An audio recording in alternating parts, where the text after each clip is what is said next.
Warren on this week? Who? Warner? Where's he here? I think He's on vacation. Yeah, this week and next week. Oh, good for him. I assume he went up north to see the grandbaby. Staying in some kind of cabin and so. Yeah, So who's in charge of the university? Shirley is right now. Oh, okay. Rick didn't trust me with it.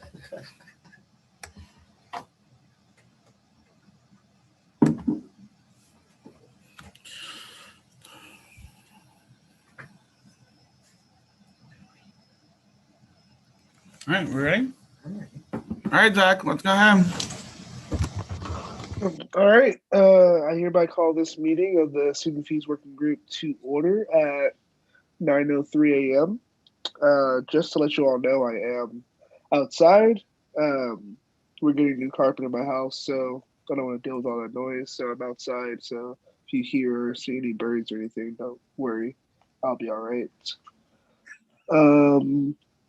We can go ahead and get started. I believe the budget office, you all are first on our discussion items. Hi, Zach. Yeah, thank you.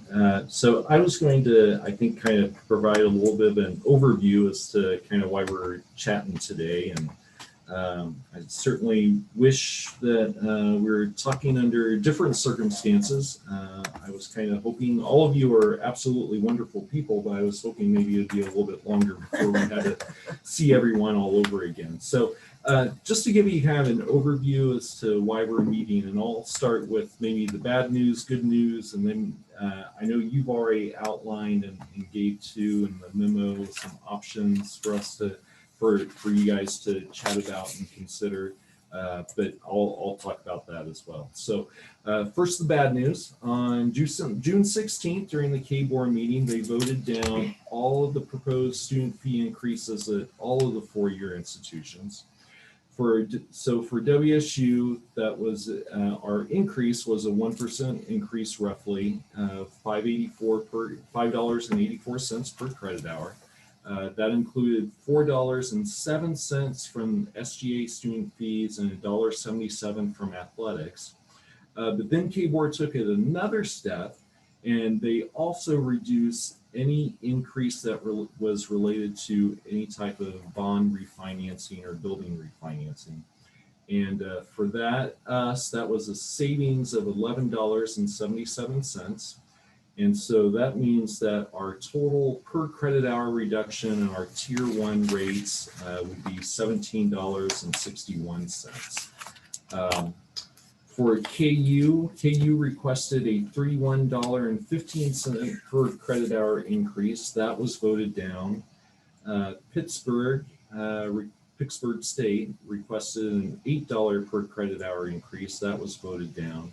And then for K-State, they actually proposed a decrease of $7, but in order to do that decrease, they were also relying on bond refinancing in order to make that work of $12.49 in savings on their bond refinancing.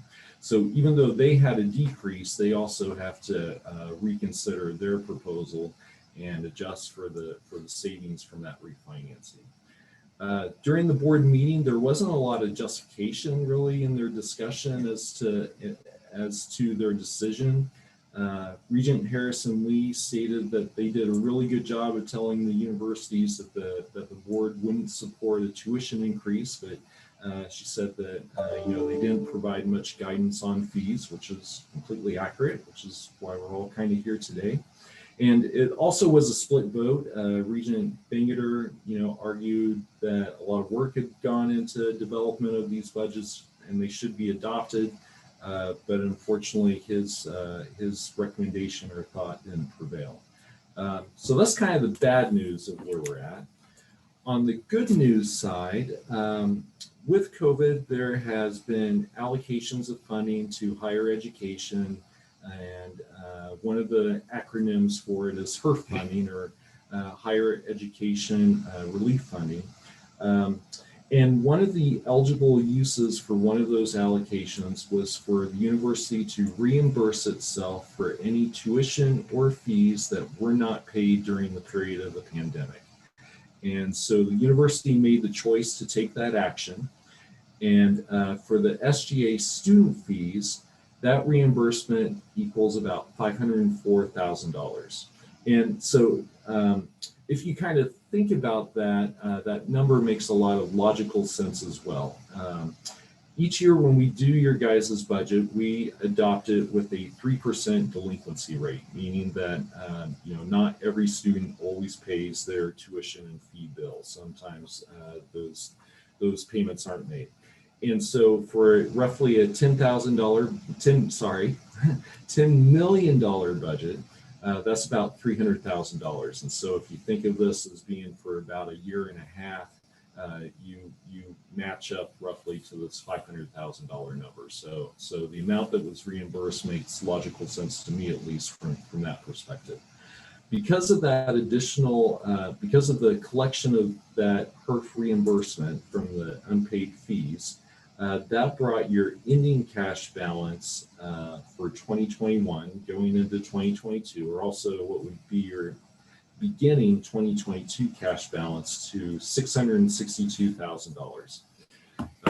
So the good news is you have a significant cash balance that gives you some options that you might not otherwise have. Just to talk in a really high level about some options that you guys might consider, and in the memo you've already outlined those really well as also. But one option would be to use that HERF funding to bridge to 2023, not do any cuts, and use that time to try and lobby KBOR for support of whatever the 2023 fee schedule would look like. The challenge or risk of doing that is, one, it would use a significant portion of your cash balance, and you guys have been working incredibly diligently to try and build that cash balance up. And if I remember right, your target is to get to a $1 million cash balance. And then the other risk is simply that the lobbying efforts may not prevail, they may fail. And so essentially all you would have done is just delay the cuts a year, which you'd have to do in 2023. Another option, which I think is talked about in pretty good detail in the agenda, is to do kind of a hybrid of option one, which would be to use the HERF funding as a multi-year bridge, which would mean you would still do some cuts in 2022, but not at the same level that you would need to do in order to make up the entire deficit. And the benefit of that option would be, it doesn't eliminate, but it definitely mitigates those risks that I talked about in the first option of not doing any cuts this year. And then the third one is to implement cuts to align to the KBOR adoption. That would mean you'd have to do a reduction of $343,000, or the equivalent of about 4.4%. If you were considering that strongly, then there are some strategies to try and do that. One is treat everyone exactly the same, across the board reduction to capture that $343,000. Another strategy would be to evaluate the cash balances in each of the individual programs. And for those programs that have higher cash balances, they would be assigned a higher portion of the overall costs, and we'd have to talk and figure out what that methodology exactly would look like. The downside of that is it doesn't take into account why the programs are generating that cash balance. They may be saving those dollars for a software implementation or update, or computers or equipment in the health center. So it wouldn't take any of those things into account. And the third strategy would be to do targeted cuts, meaning some programs might have larger cuts, some will have smaller or no cuts, and that would require a lot of dialogue and discussion, and essentially a complete readoption, if you will, of the existing budget. So that's kind of my overview. Does anybody have any questions I might be able to answer? Are there any questions at this time?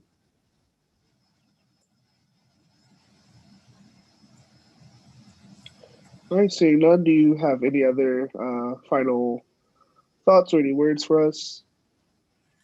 No, I did have two documents that I shared earlier that kind of the dollar amounts that I talked about, put those in perspective, I guess, some history, and then some context to what an across the board cut would look like for each of the programs.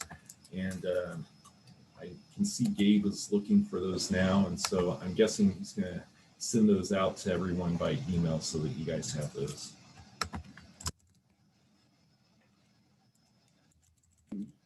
All right, thank you for that. And Gabe, whenever you get that sent out, you are next on the agenda, by the way.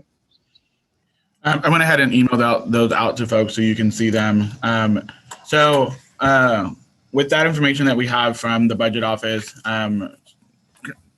we tried to include it in the memo as best, but I'll kind of re-explain it.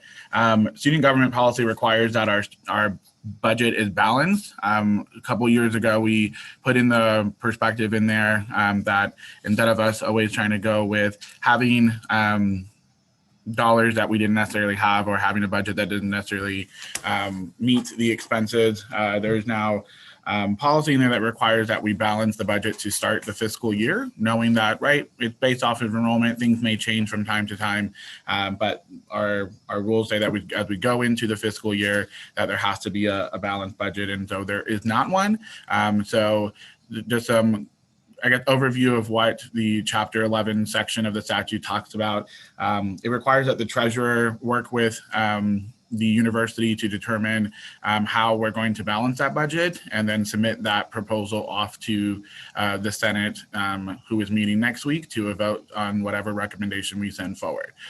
Ultimately, it's the treasurer's responsibility. As we kind of had conversations, we figured it'd be a good idea to engage with folks to kind of provide assistance to that recommendation, but ultimately Zachary will be submitting a proposal that he thinks is best to send to the Senate, who will then have the opportunity next week to either approve or reject that proposal. But we are going to manifest that they will approve the proposal we send forward, so that we can start the year off well, I guess, in the best possible way. To assist that, we asked every department, we provided every department an opportunity, or every area that receives student fees. And I know you got a packet last night, and you got a couple more this morning, with kind of just an operational impact statement of what a 4% or a 5% cut to their budgets would look like. In that letter we sent to them, we were clear that that is just a projection, that there's no, we may not go that way. We may have other opportunities, but just to give you guys, or to give you all kind of an opportunity to see what some of those impacts would be. So not everyone took the opportunity to submit one, but a good number of them did. And I wanted to just make sure that you all, I know that they came late or yesterday, because we gave departments till yesterday to do them. But I just wanted to make sure you all had an opportunity to review them, and to see if there are any questions about them that you may have. I may not be able to answer most of them, but luckily our Vice President for Student Affairs is here, and she may be able to further explain some points that were presented in those letters as well.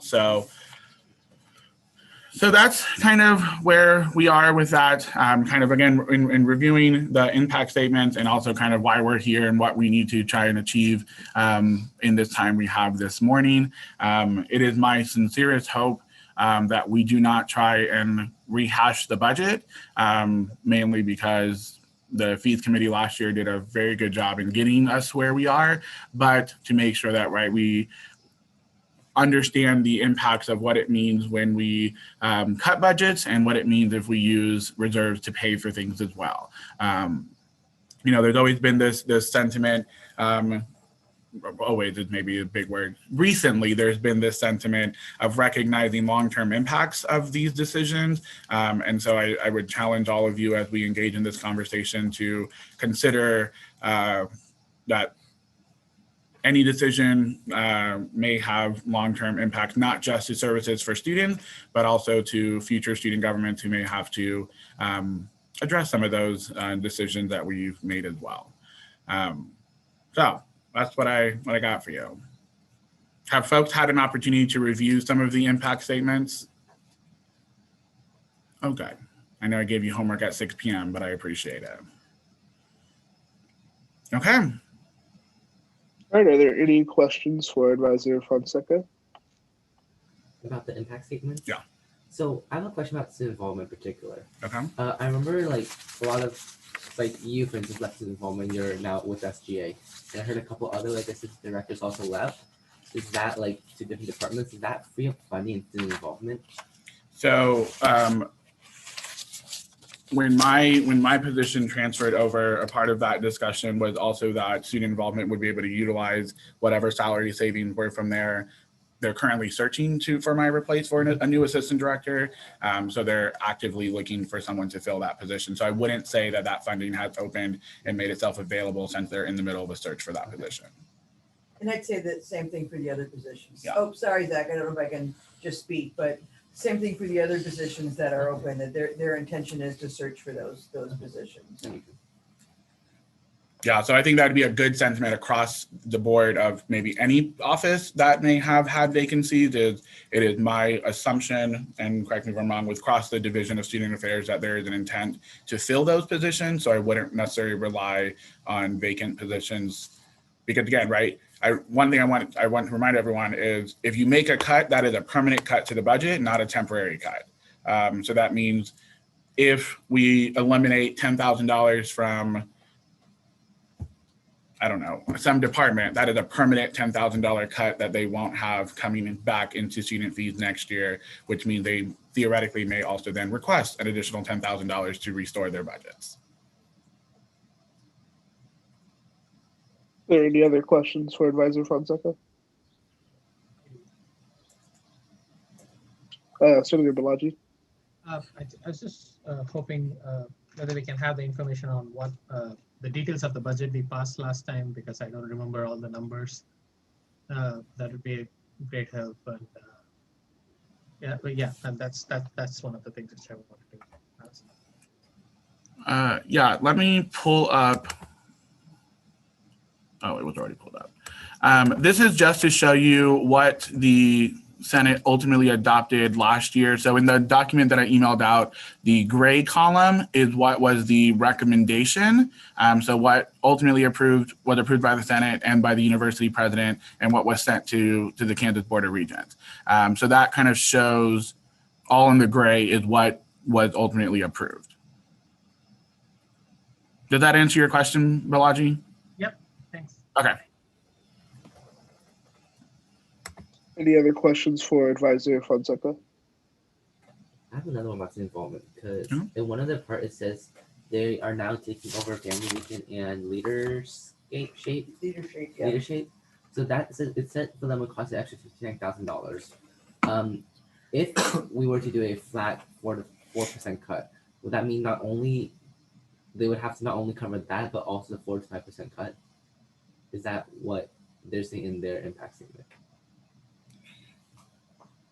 Say that one more time. So like so right now it's saying like they have to spend an extra, I think it was $59,000 for Family Weekend and Leadership. That is on top of whatever cut we would need to we may impose, right? Yeah. Okay.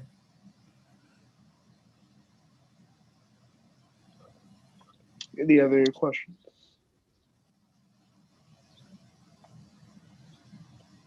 All right, seeing none, we will go into the reviewing of the options that were given to us. There's just a few options. Obviously, not every single option that we have is covered here, just a few that were thought of on the spot. So, the first option we have is to recommend that SGA use reserves to cover the reduction. This obviously comes with a risk. And the risk is that we would use the dollars and only delay the reduction for 1 year without any understanding of where KBOR is as far as the approval of increases. In 2023, Zach? Yes, right? Yeah. That would be the That would next be student the fee next- cycle, Gabe, right? Yeah. Terry may have a different opinion, but the only thing we know right now is that there will be what, three new regents on the board. I don't think anyone has any idea necessarily of what their perspective would be on this issue. So that's hard to say. I don't think we know enough to know which way, what the board's thinking might be a year from now, to be honest.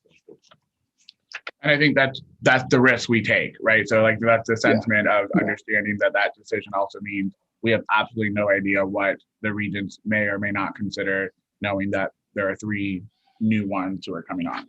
Well, and President Khan and I have talked about a different strategy when it comes to student fees for the future, right? About, especially for some of the local regions, having sit downs with them and helping them understand our process and our priorities so that we might have some more allies sitting around the table when student fees are discussed, but we can't, she and I are very charming and convincing, but we thought we had that kind of conversation with Regent Hutton at commencement, and it seems like we weren't very successful in helping them understand the importance of those fees.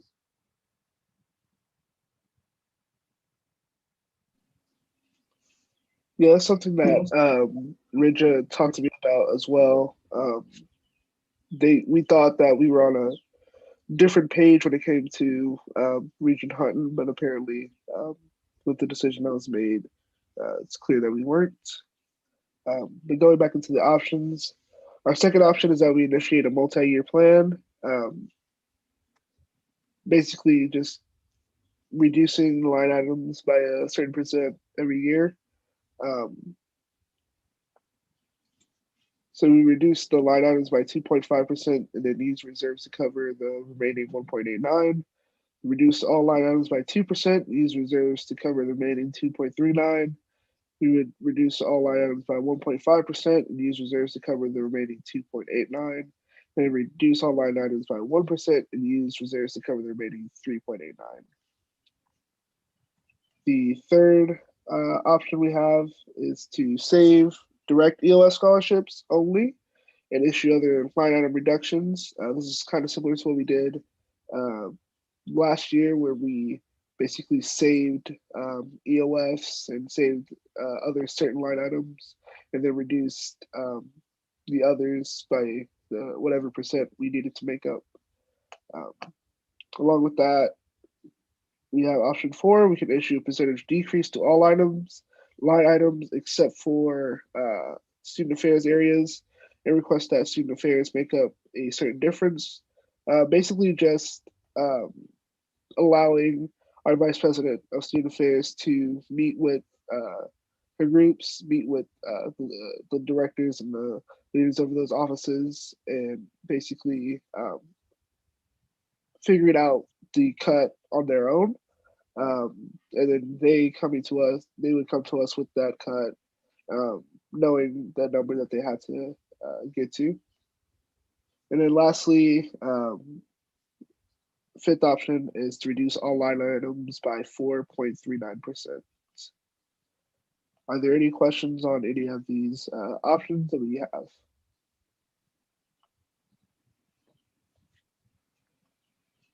I think in addition, I would ask, do folks have other potential suggestions that they may want to throw out there as we start this conversation? Because eventually, right, we're going to have to get to what are we not going to do versus what are we willing to consider. So for option 3, saving direct EOS scholarships, what if we kind of went the opposite direction? Because I think EOS scholarships is directing to students, and then when students apply, let's say for SGA scholarships, they're not going in the mindset with I will get this money 100%. If we, let's say Department A offers 10 scholarships or like 5 scholarships per semester, instead of 5 this year, or instead of 5, what if they only offer 3? So that way we're not, in the end, we're not taking away, we're just not giving as much.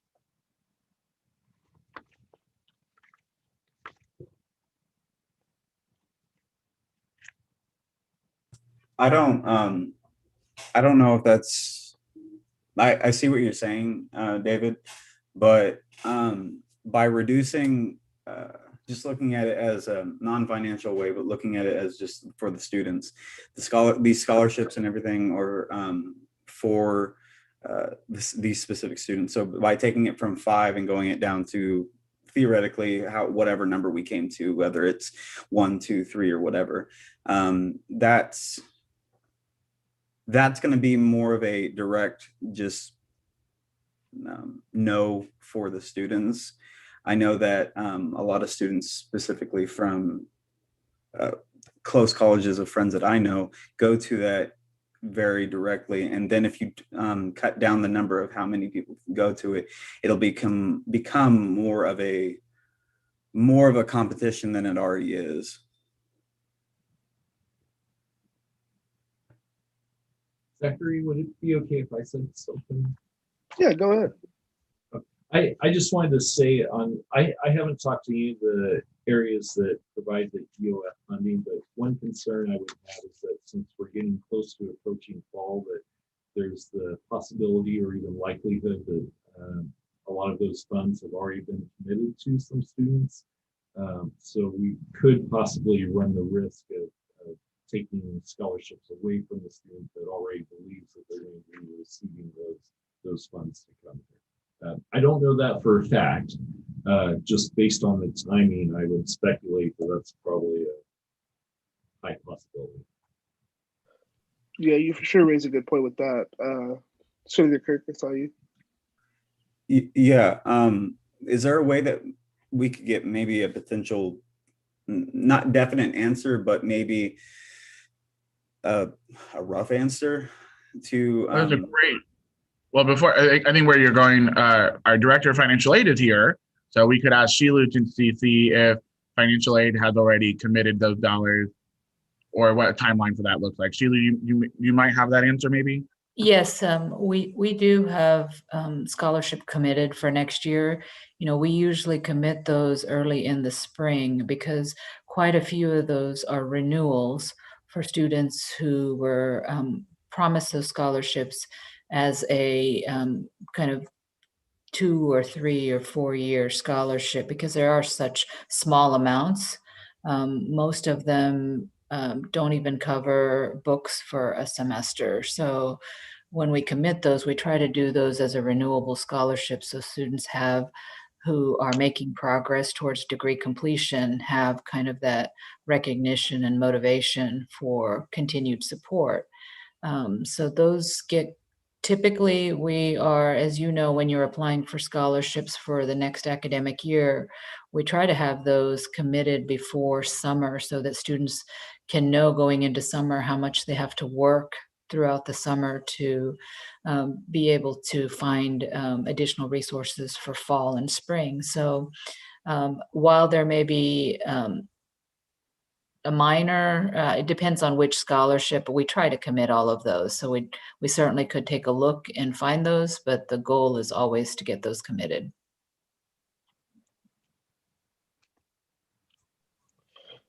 All right, Senator Balaji.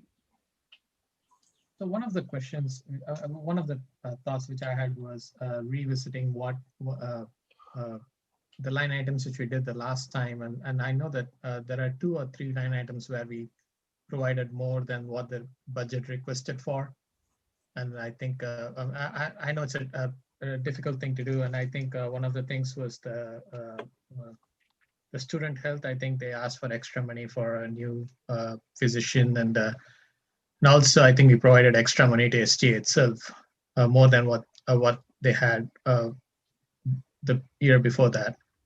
And I mean, these are like a major big money items which we gave an increase to. So I mean, I was thinking we can revisit those to take the major chunk out of the shortfall. Yeah, I don't know if you have your binder from last year, you may not, but in there's that table or that spreadsheet that has it, but I can go back and find the actual spreadsheet and send it out again. But in there it does have what was requested versus what was approved as well. But yes, I think the one you brought up with student health that we gave funding for a medical doctor over the course of 2 years. So that funding is there. I would recommend let's start from the top, figure out what we're going to decide with our EOF areas, decide if we're going to have any money we're going to pull from there, so then that we can hopefully get that number a little lower. Zach, let me throw something out there for us to kind of maybe help as we aid in this conversation before that. I would recommend that we first decide if we're going to use any of the HERF dollars so that we're not having to look at a big number, but maybe a lower number. And I recognize, coming from me, I'm the person who always says, don't use your reserves because you're going to have to deal with it later. But I think last year, when we made this the reserve policy, right, the sentiment was that it was for a rainy day.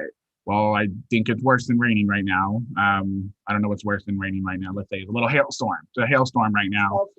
It's Elsa who is making her way over. I have an internal funny joke. I'm not going to say it out loud because we're live on YouTube right now, so we're not going to say that. But I think right now it's that sentiment that it's raining. There's a hailstorm, so I think I would advise that we dip into that pool, considering that, again, right, every chunk of money you take, you're going to have to make it up later. So you're just putting the inevitable off. However, I think that we should, in my opinion, we should try and reduce that 348 number down first to determine what our leftover is going to be. So 342, yeah, 348. So my advice is that we start with pulling $175,000 from our reserves and throw it into the pool. And I don't know math off the top of my head, so I don't know what that leaves us with, but our budget office is here and maybe you can give me that number. I have it up too. You good? Okay. So you want to get to where a cut of 175? Yeah, if we took from our reserves 175,000 to put to that 348, what does that get us? 342. 342. Keep saying the wrong number. 342 is better. While we are doing the math, I just have a quick question. Yeah. What is the certainty that we would be allowed to increase the fees again? I mean, I know it's all dependent on the KBOR, and I don't know its functions behind, but the thing is, if we make it work now, I mean, what's the guarantee that they are going to let us put money in the reserves? I mean, right. I mean, I'm worried about that, and that's what I worry about budget cuts, is that, okay, we make it work once by tucking in our tummy, but the thing is, they think, oh, now you can work with such a lean budget, so just keep it that way, and then that means we won't have enough money to do our reserves back. I don't know. I mean, I have not followed KBOR in my 6 years, and I should have, but I worry about that. And that is a fair sentiment to be worried about, because right there, we don't know, and it is a risk of doing that. However, I think we could be able, not be able to sell anything to the regions, but I think we could be able to tell them that, right, no, we couldn't operate with this. We had to dip into dollars we were putting to the side to deal with potential budget shortfalls or whatnot, and high amounts of dollars to do that, to be able to address the budget cut we were given. Right. There's also no guarantee that this Senate in the spring will also approve a fee increase as well. But my hope is that we collectively can do a good job, not only to engage with the Senate to explain to them why we're doing it, but also after that, and as Dr. Hall mentioned earlier, with RIDGA and others, of engaging with the regions a little bit differently than we have, so that they understand not only this decision, but also future forward, why this is important, that, I don't know, I would like to say, approve what we submitted, but what the sacrifice from that is going to be as well. Because inevitably, right, there will still be a sacrifice that students are going to feel this year, even with using a portion of reserves, because we're still going to have to make cuts in other places. So I think it's just a way of how we can have that conversation, share that perspective, and ensure that not only that the full Student Senate understands that, but ultimately that that RIDGA, and as she engages with the regions, that they understand that as well, to be able to see that. I don't know if you would add anything else, Dr. Hall, to that. No, it's hard to tell, right? That our fee increases over the last few years have been very minimal, and we were all pretty surprised to have the 1% done. But what I was just thinking about is the HERF money, we get to keep it until we use it all up. Isn't that true? So that if we looked at, do we look at spreading the HERF money out over a period of a couple of years? Mhm. That then gives us a cushion and make some cuts, but then spread it out so that when we then get an increase, it puts us back on track, is what I was thinking. Because I'd like to think that in 2 years or 3 years, we'd finally be able to get a little bit of an increase again and put us back on track. And I agree with that. I think we should start with our reserves and then spread the HERF funding over next 3 to 4 years. And in case if we do make up for 1% increase, then we can redirect that money into our reserves. And and one more thing which we can do is also depending upon how much we can cut. And I understand that we want to reduce the number and then look at cuts, but if we can also spread out our reserves over 4 years and then spread out the HERF over 4 years, and then see whether we can cut not for now, and then look forward on like whether we can increase it the next time, and if we do, then we don't hurt our reserves or anything much. So there are two or three combinations available, I guess, but I think nothing can be done without the HERF or dipping our hands into our reserves.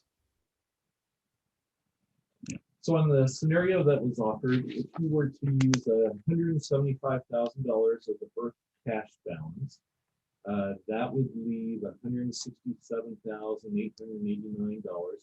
Jason's shaking his head, so I know I must have actually done the math correctly. And that would mean you need to do still an across the board equivalent of 2.15%. And that does include EOF though still. If you were to eliminate EOF in the cut, I'm guessing that would probably take it to about 2.2%. Okay. EOF at that point is only $5,000. Yeah, 2.21%. Yep. Right on. But Zach, do I need to be called on all the time? You can go ahead, Dr. Hall. So my suggestion would be that we leave EOF alone because it's really a small contribution unless we're going to cut something, unless we're going to say no EOF scholarships at all, which I don't think we're going to say. But so let it be whole. It's only a couple $100,000, and then let's look at the other bigger budgets. Yeah, I would agree with that. I think EOF should be left alone because it's the biggest contributor to direct impact on students when it comes to student fees money. If we do need to go back, we are more than willing to go back, as well as on the SGA's line of EOF. I think it's line number 10. I believe we can start there if we want to do EOF, but like I said, we can go back to that once we take care of some bigger budgets. For reference, we're offering that up because we have dollars in the Student Government Foundation account to be able to subsidize the hardship fund that is in the EOF dollars for the student government scholarships. So that is a possibility because a part of budget cuts we made anyways, we eliminated funding to the Shocker Support Locker from student fees, and we're paying for that out of our foundation account now that we've actually raised money to cover the cost of that. And we should probably use those dollars instead of letting them sit there. So that is a possibility if push comes to shove at the end, if we need to find out. Yeah. So to go back to the 175, are folks cool with that? Are there any objections, or could we go ahead and just maybe vote on that and cement that one in? What is the total amount of HERF money again? Total amount of reimbursement was $504,000. That brought your total cash balance to, I believe it was 664. Sorry, I got to find that page in the notes. That brought your total cash balance to $663,000. So is that reserve? And what if we, instead of the 135,000, we did 200,000 instead? Give me just 1 second. I remember we gave out 40, almost 50 grand. to subsidize that. And then we pulled from 3 other funds. Because that would have impacted essentially our blood. That's the 97 grand.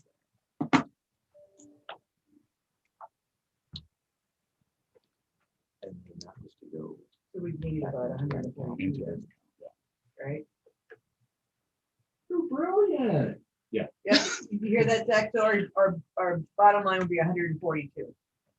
It's a, I still have EOF in my numbers, but it shouldn't be a big impact. It's a 1.85% across the board. And that's using how much of reserves? 200. And that would be reserved for about 400,000.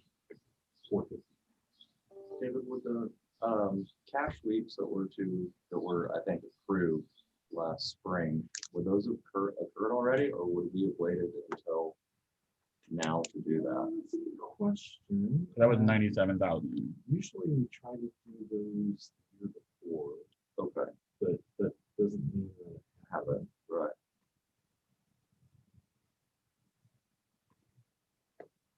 I don't have a shortcut to that report, so it's a little bit different. So you guys might wanna Yeah. check.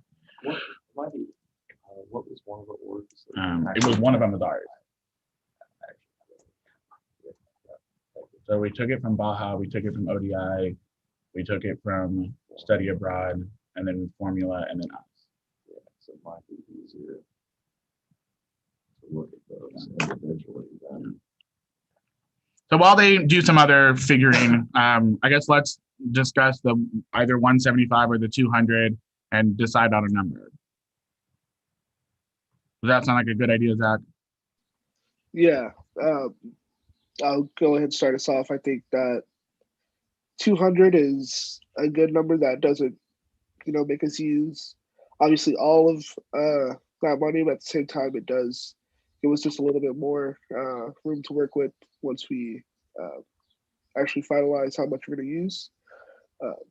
So I would move for the 200,000 instead of the 175, but I'm open to any other opinions as well.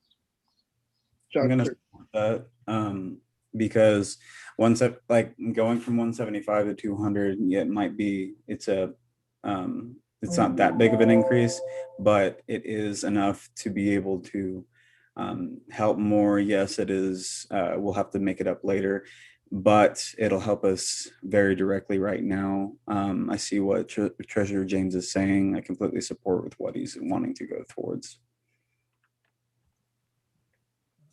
Just a quick Senator question. Balaji? Yeah, it's 200 out of 504 or 500 odd $1,000. Is that right? From the HERF Yes. funding? It's 200,000 out of the. Sorry. Say that again, Gabe. It's the 200,000 out of the 662. 662. So you're looking at our entire, so the HERF money has already been deposited into our reserves account. So we're looking at the entire reserve, not just the HERF money. So the entire student fees reserve is 662,000-ish. So you're looking, if you take the 200, you're taking it from that total 662. But if you were just looking at it from HERF, then yeah, you're left with about 304,000 from your HERF dollars. So 662, you said, right? So even if you divide it over 3 years, it's at least 220. Why are we stopping at 200? 200 is just the option I gave out. Obviously, as the group, you all could. No, Make that I'm just number- asking. I mean, and the reason is, I mean, I in my mind, I'm just thinking that you're spending the half money over the reserve money over next 3 years. So I mean, that amounts to like approximately 221 something. So why not we push it to that limit and use that and not just 200. So Just, then you wipe it all out. So if you do that over the next course of 3 years, then you wipe out the entire fund. And then we have more cash dollars if there's another rainy day later. but you're talking about, I mean, okay, so right now it's a 300,000 budget shortfall for this year, right? Yes.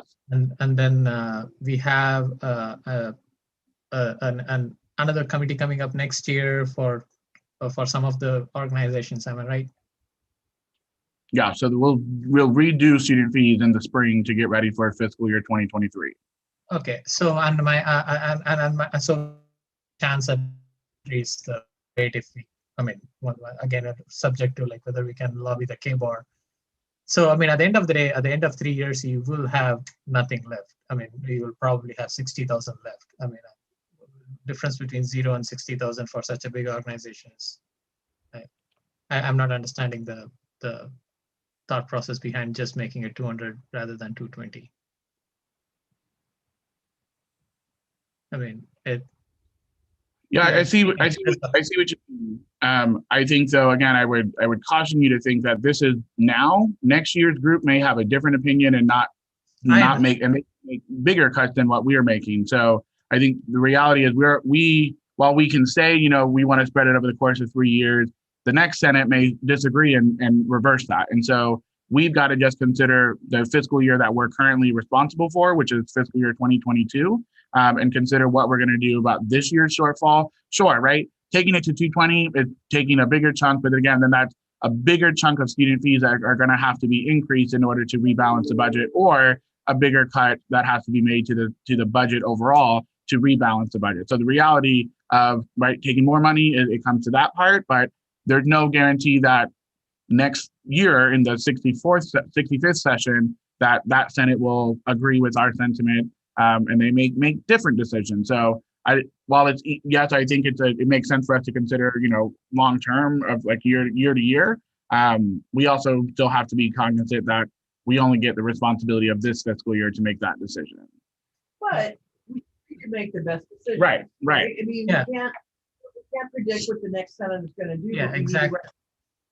Right. I'm sorry, Claude, you were going to say something. Oh, no, sorry. I mean, I agree with you. The point is like the same argument applies the other side too, right? I mean, we don't know what's going to happen. And the way I am seeing it is, if we are talking about, say, hundreds of thousands of dollars, then I understand. Like, I mean, that increase is a strict no. But to plan for, the thing is, we are already functioning at such a lean budget. I mean, even if there is more cut, I don't know how we are going to absorb it. I mean, as a organization. I mean, I'm looking at the letters which has been sent. I mean, a 4 to 5% budget cut, and that's like a small amount. We are talking about losing like some of the full-time positions. So the thought process is like in the next 2 years, if we are not lobbying for an increase in the student fees, I don't know how the organizations will be able to take on continuous budget cuts for like next 3 years. It's not making any sense to me. I mean, if we are looking at that kind of a scenario, we are looking at cutting our services. We are just not looking at 4 or 5% anymore. We are looking at more. And that's the thing, right? I mean, I understand that we are looking for a lifeline here, and we are saying that we only have a lifeline for next 3 years at the same level at which we are maintaining. And then, yeah, I mean, and if the K-bar is not able to understand that, then something is missing somewhere, and something is not being communicated properly. And so I would feel like we keep it as a moving scale between 200 to 220. Go back to our budget, see what we can take off, and then come back to this and see what else we can do.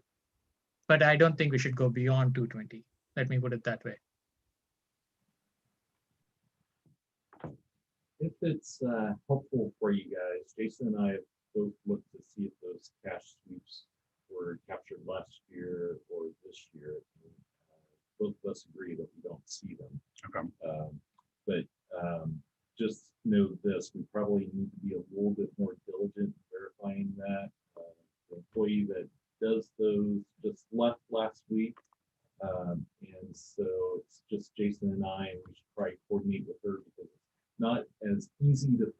is in the financial transactions as you might think it should be. So, but we both agree right now that we're not seeing that. So that would add additional money to the reserve. Okay. And I believe the sweeps last year was 97? Yeah. I'm sorry, the audio was garbled from my end. Can you repeat that? Sorry.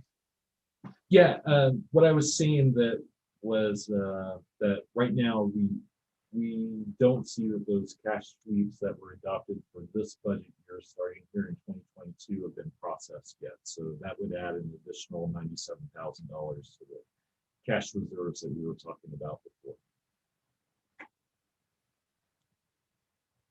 Oh, thank you. Yes, sir.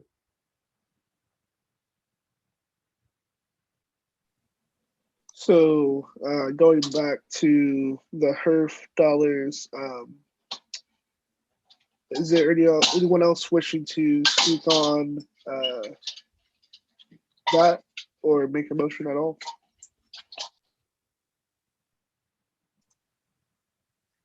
I would like to make a motion. I'd like to move to take $220,000, or at least have a moving scale between $200,000 to $220,000, and based on what we cut from the budget. I don't know how you put it. Sorry about that.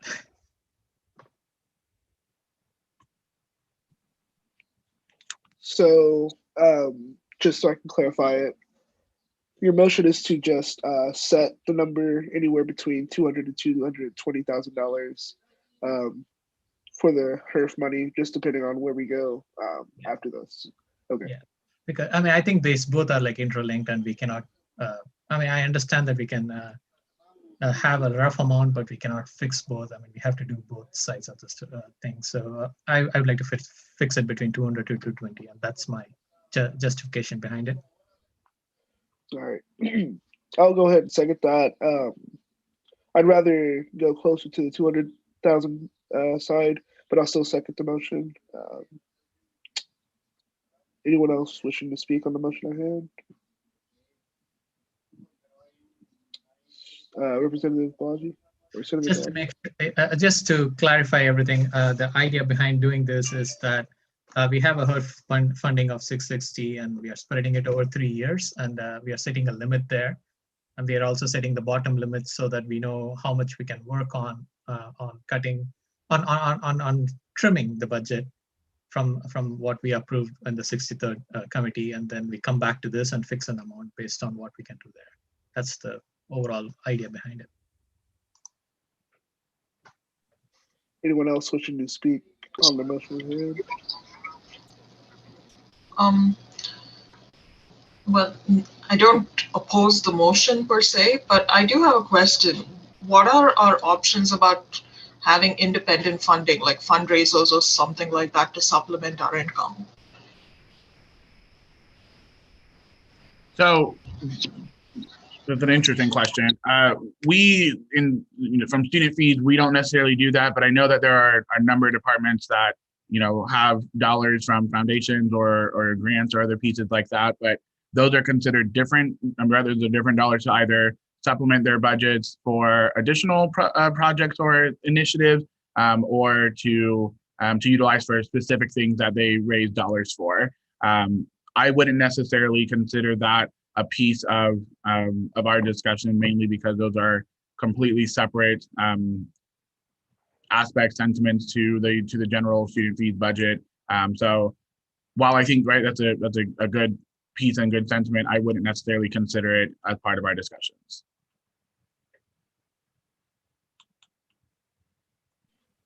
Anyone else wishing to speak on the motion at hand? Seeing none, we will go into a vote. Gabe, what will be the easiest way to I would just say vote? raise your hand. Got you. All in favor of the motion of what was the motion? How can I frame this? 200 to 220. Yes, the frame of 200 to 220 from HERF dollars. You can raise your hand if you are for. All right, you can put your hands down, and if you're against, you raise your hand. All right, Gabe. Okay, so if we're doing that, so let's just do our high end. So 220, that brings our dollar amount to 142. Is that what we said? To 142, 889, that still has to be cut from the budget. Sorry, Right. at the 220, it's 123,000. 123. Oh, 220. At the 200, it's the 142. Can you say that first number again? At the 220, it's $123,000 rounding. Okay. And at the 200,000, it's the 142. Did everybody hear that? So at 200,000, it's 142, 889. At the 220,000, it's 123,000 rounded up. That still has to be eliminated from the budget. And what are those percentages for either one? Not including EOF. Not including the Not including the Yeah, so you want to leave EOF as it is? Yeah. Okay. So the percentages I'll start with 200 is 1.88. And then it'd be 1.62% if it was 220.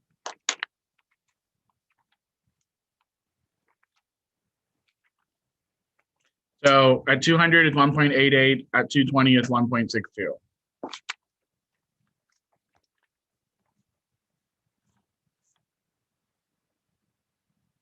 And those transfers were not made. Okay.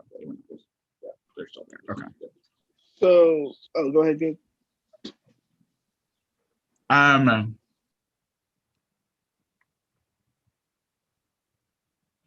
guess my second advice would either be to just still, I don't know. My thought is, because this could get complicated. My thought is pick one of those two numbers that determines the percentage cut and issue the percentage cut across the board.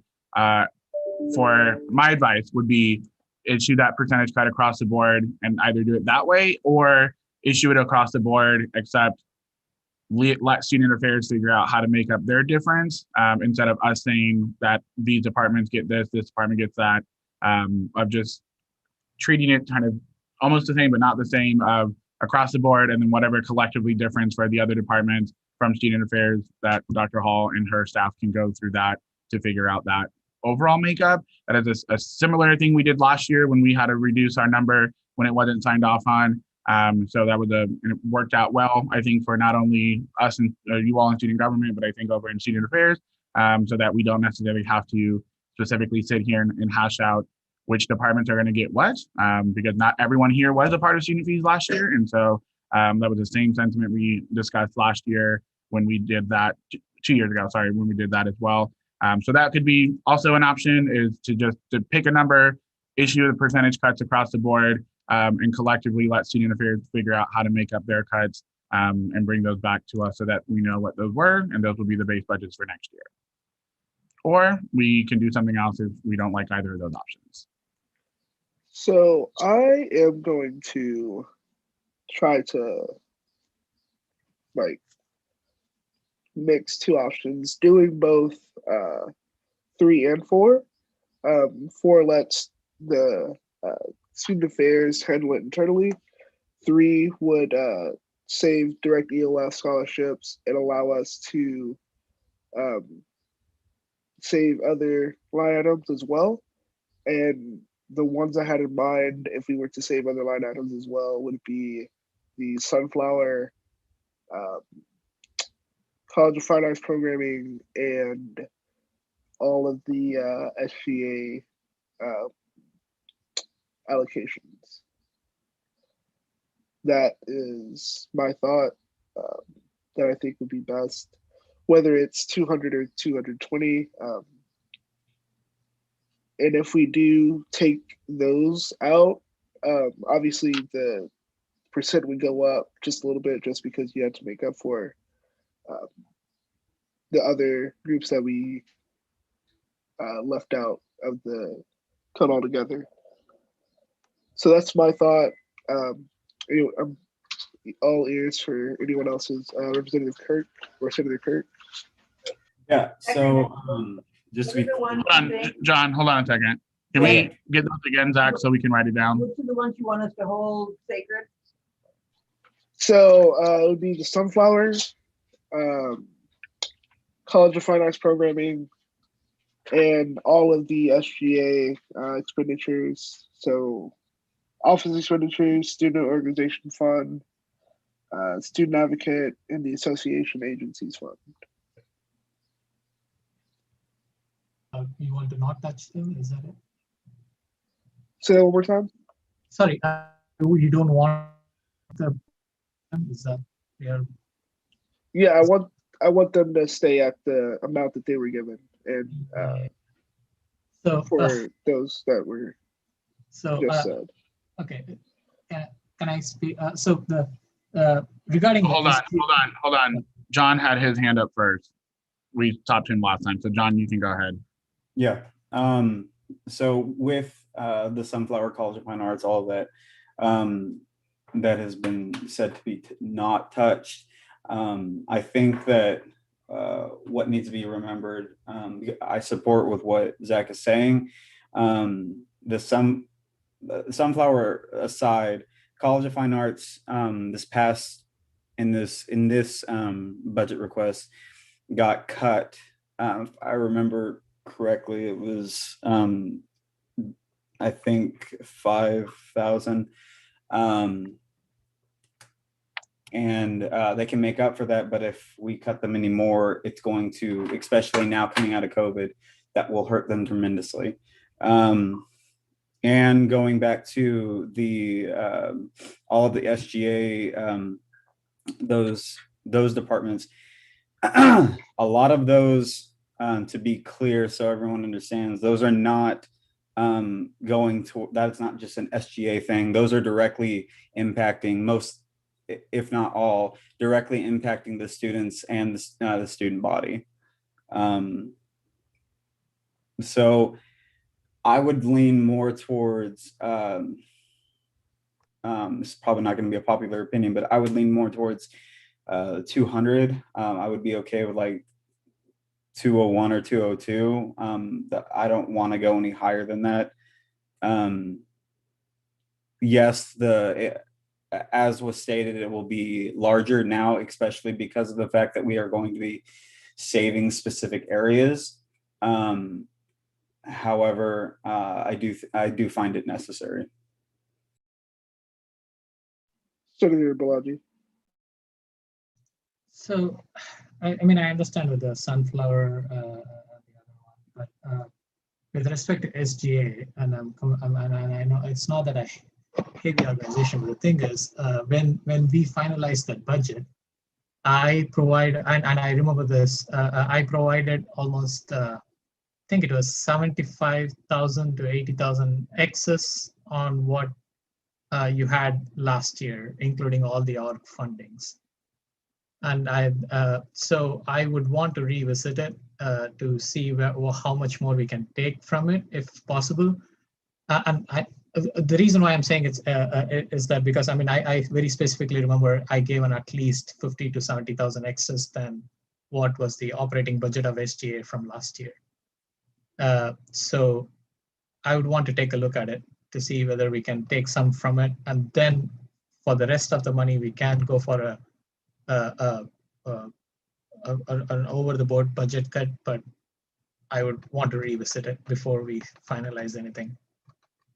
And the reason is because number one, when I was asking for how the money was being divided, I was not given an answer then. So I decided that I'm going to go with whatever was there. The last year operating budget was, and I gave them some extra money beyond that for use for student for the student orgs. So I think if the students are in peril at this point, I think we should be able to take it back, because from as far as I know, that money is not being given to anybody yet, and it's over and above what you were operating on the last year.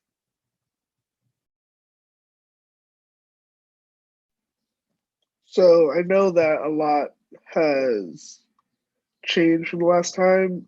Student fees met now when it comes to the association's budget. But I don't have the exact numbers, and I don't know if Gabe does either.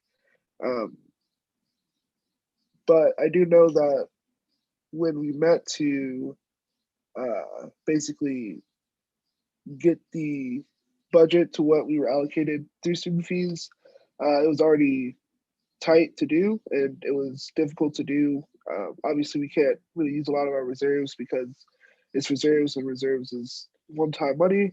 But I don't think a cut to student government, another cut to student government, I should say, would be feasible, just because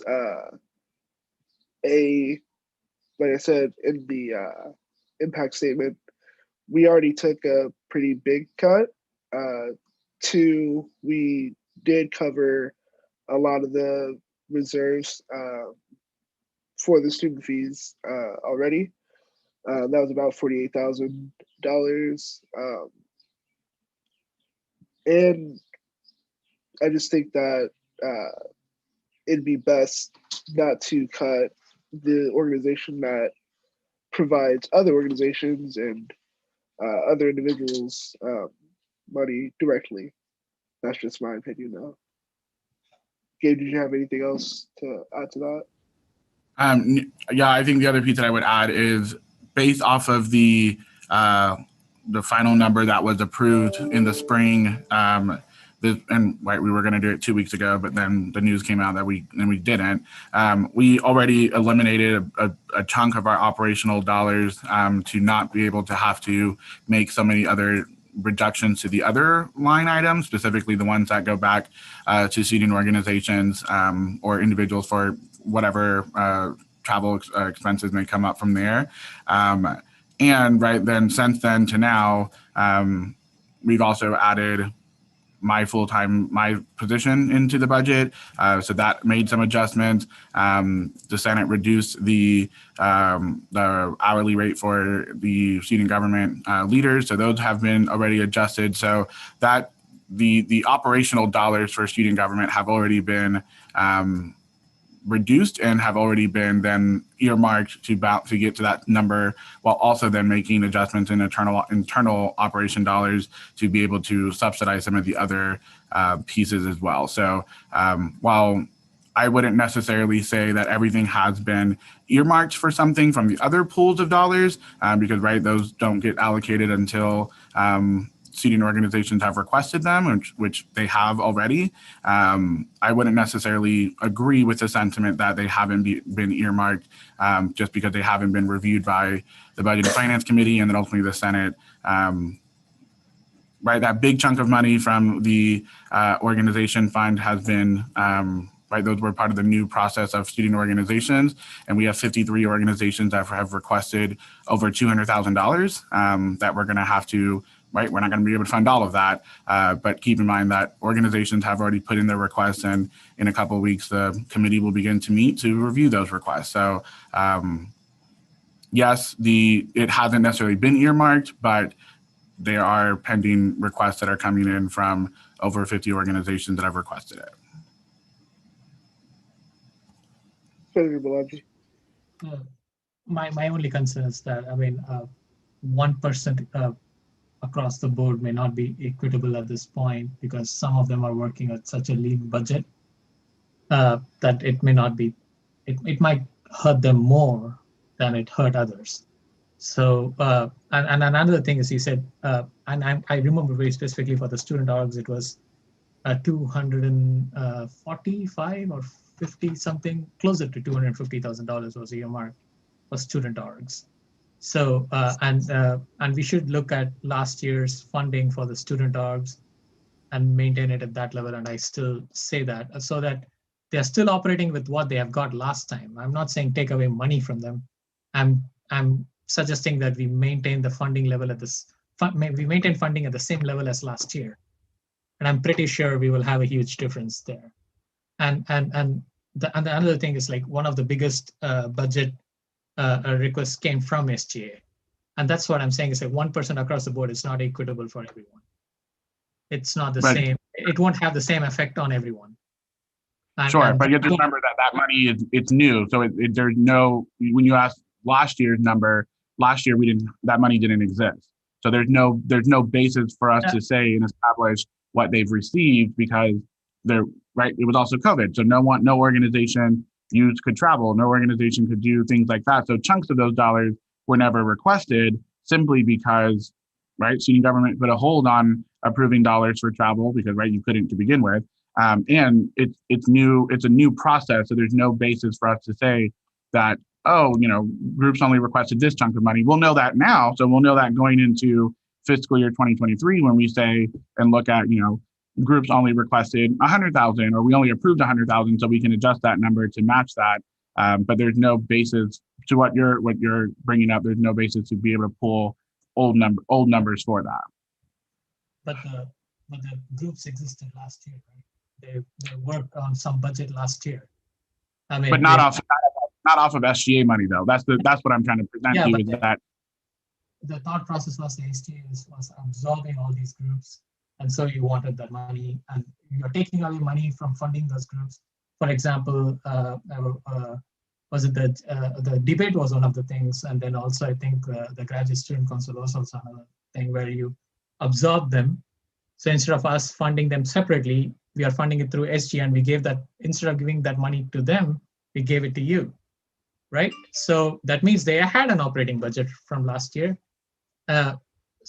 So there should be some number out there on which they worked on last year. So just let's dig it up and see what the delta is. I understand there may be some, so the thought process here is if you're grouping everybody under one banner, how has it become more costly to run them than they're running them separately? So Balaji, the point you're bringing up is yes, there was 4 organizations that were funded from student fees last year. That request, and I don't know off the top of my head, but let's just say it was 150,000, which sounds about right for all of those.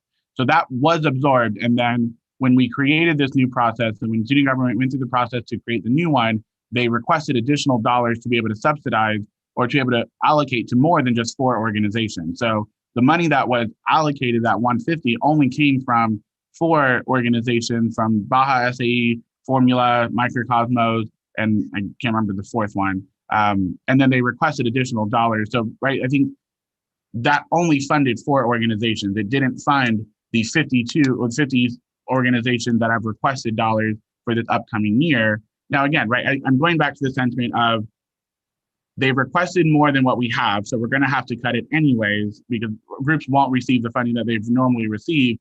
And to amend that, we've also reduced the other 2 line items that go to student organizations and to individuals. So there's less dollars anyways that are being presented to them. It just, right, it looks like it's a lot more because it is, right? We categorize it all into one, but there's the basis you're saying of funding the groups that we had last year, that's only 4.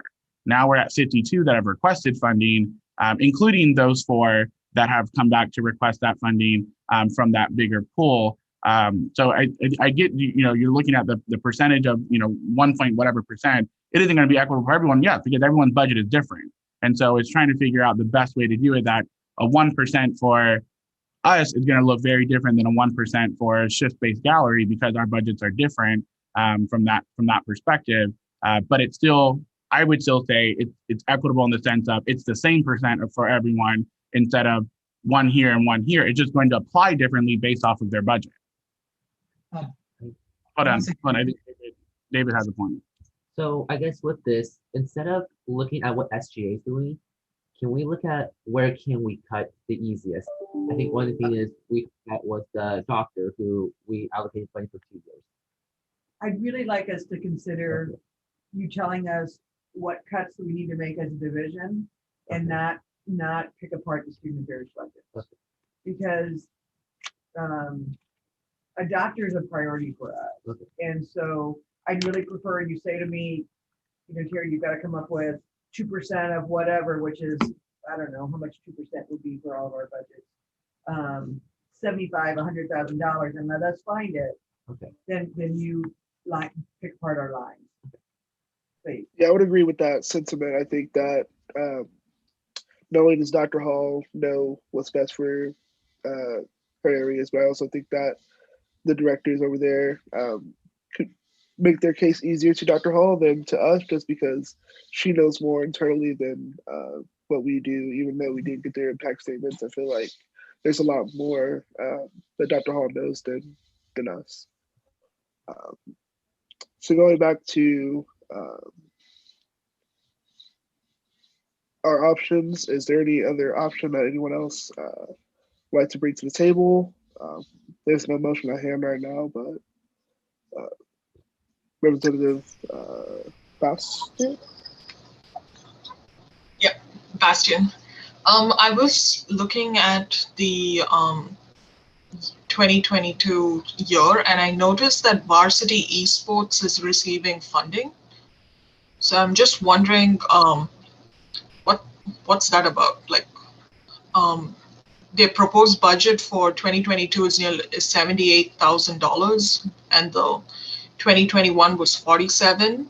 So I'm wondering if that's a place where we can cut, or how necessary is it for them to have that much money? So Varsity Esports is a part of the campus recreation department.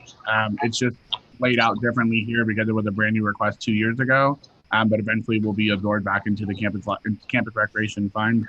If I remember correctly, and Dr. Hall, you might have to help me on this one, that increase to that 68 that was ultimately approved was for staffing. So they added a position in there to be able to help operate that program. But it is laid out separately just because it was a brand new request 2 years ago. But majority of that increase went to a person, to staff. Does that answer your question? Yes, thank you.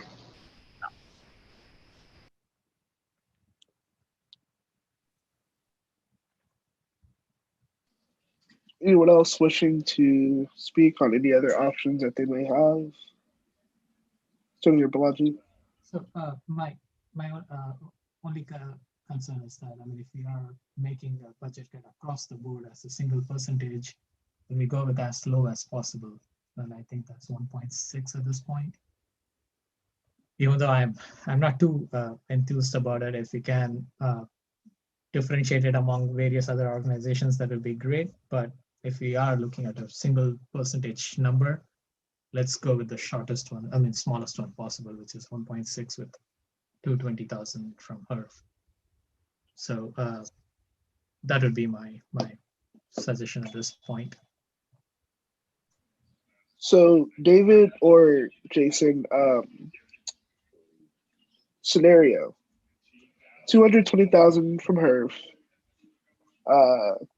saving EOF and the other organizations that I talked about saving, which was Sunflower, College of Fine Arts Programming, and all of the SGA budgets.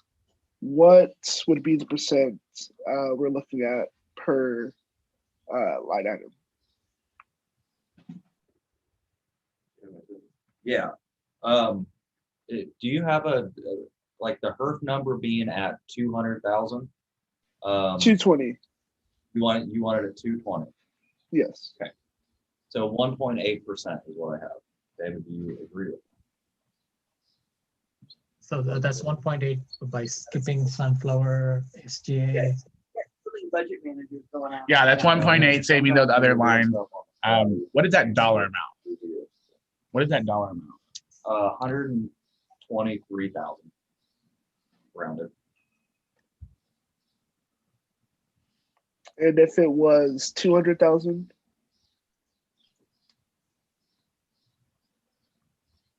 The number is 143,000 and 2.09%.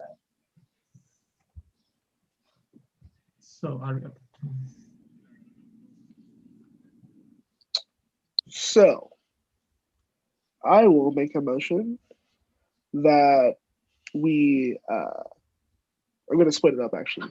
So I move that we use 220,000 of the HERF money to cover student fees. Is there a second? Second. Well seconded. We've heard arguments already for this, so I'm not going to speak anymore. We'll go into a vote. All in favor of this motion, please raise your hand. Very, put your hands down. All opposed. All right, seeing none, we are locking in that 220,000.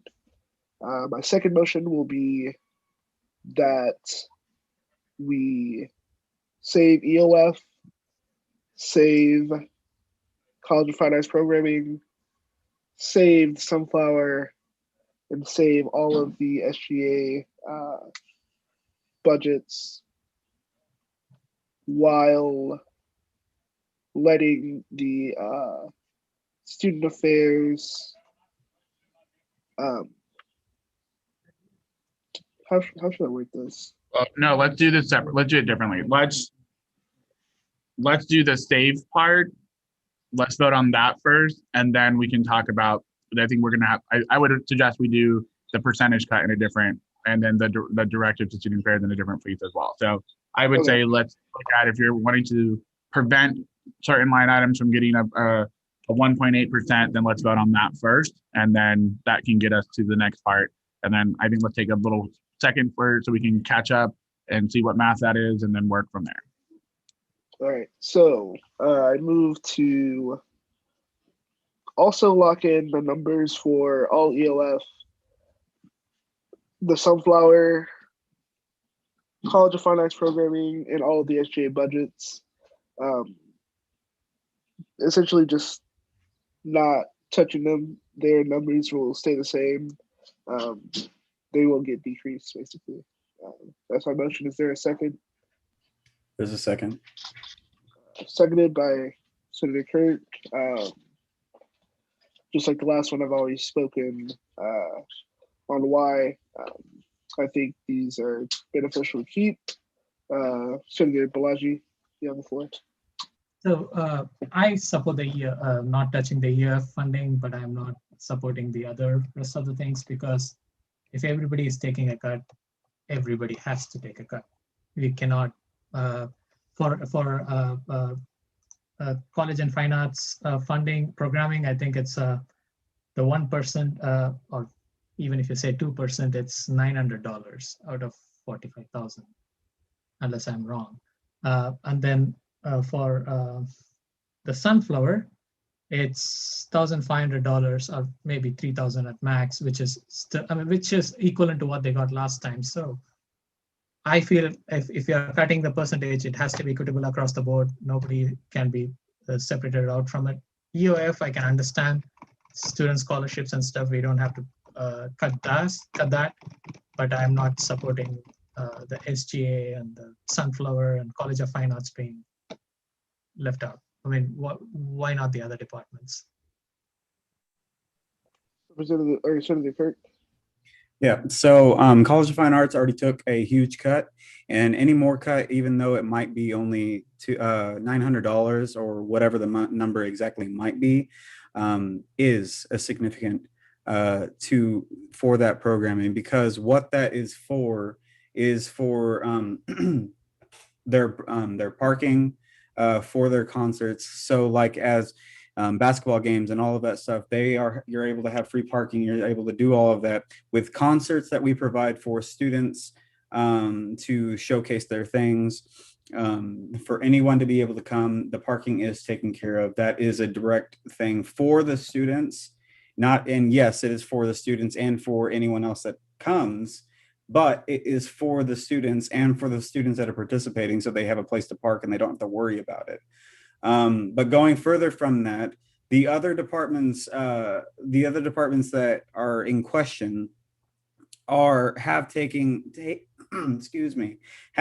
a cut, and to be able to significantly take, even if it is 1,900, whatever, from these departments is directly going back to students and taking away from students.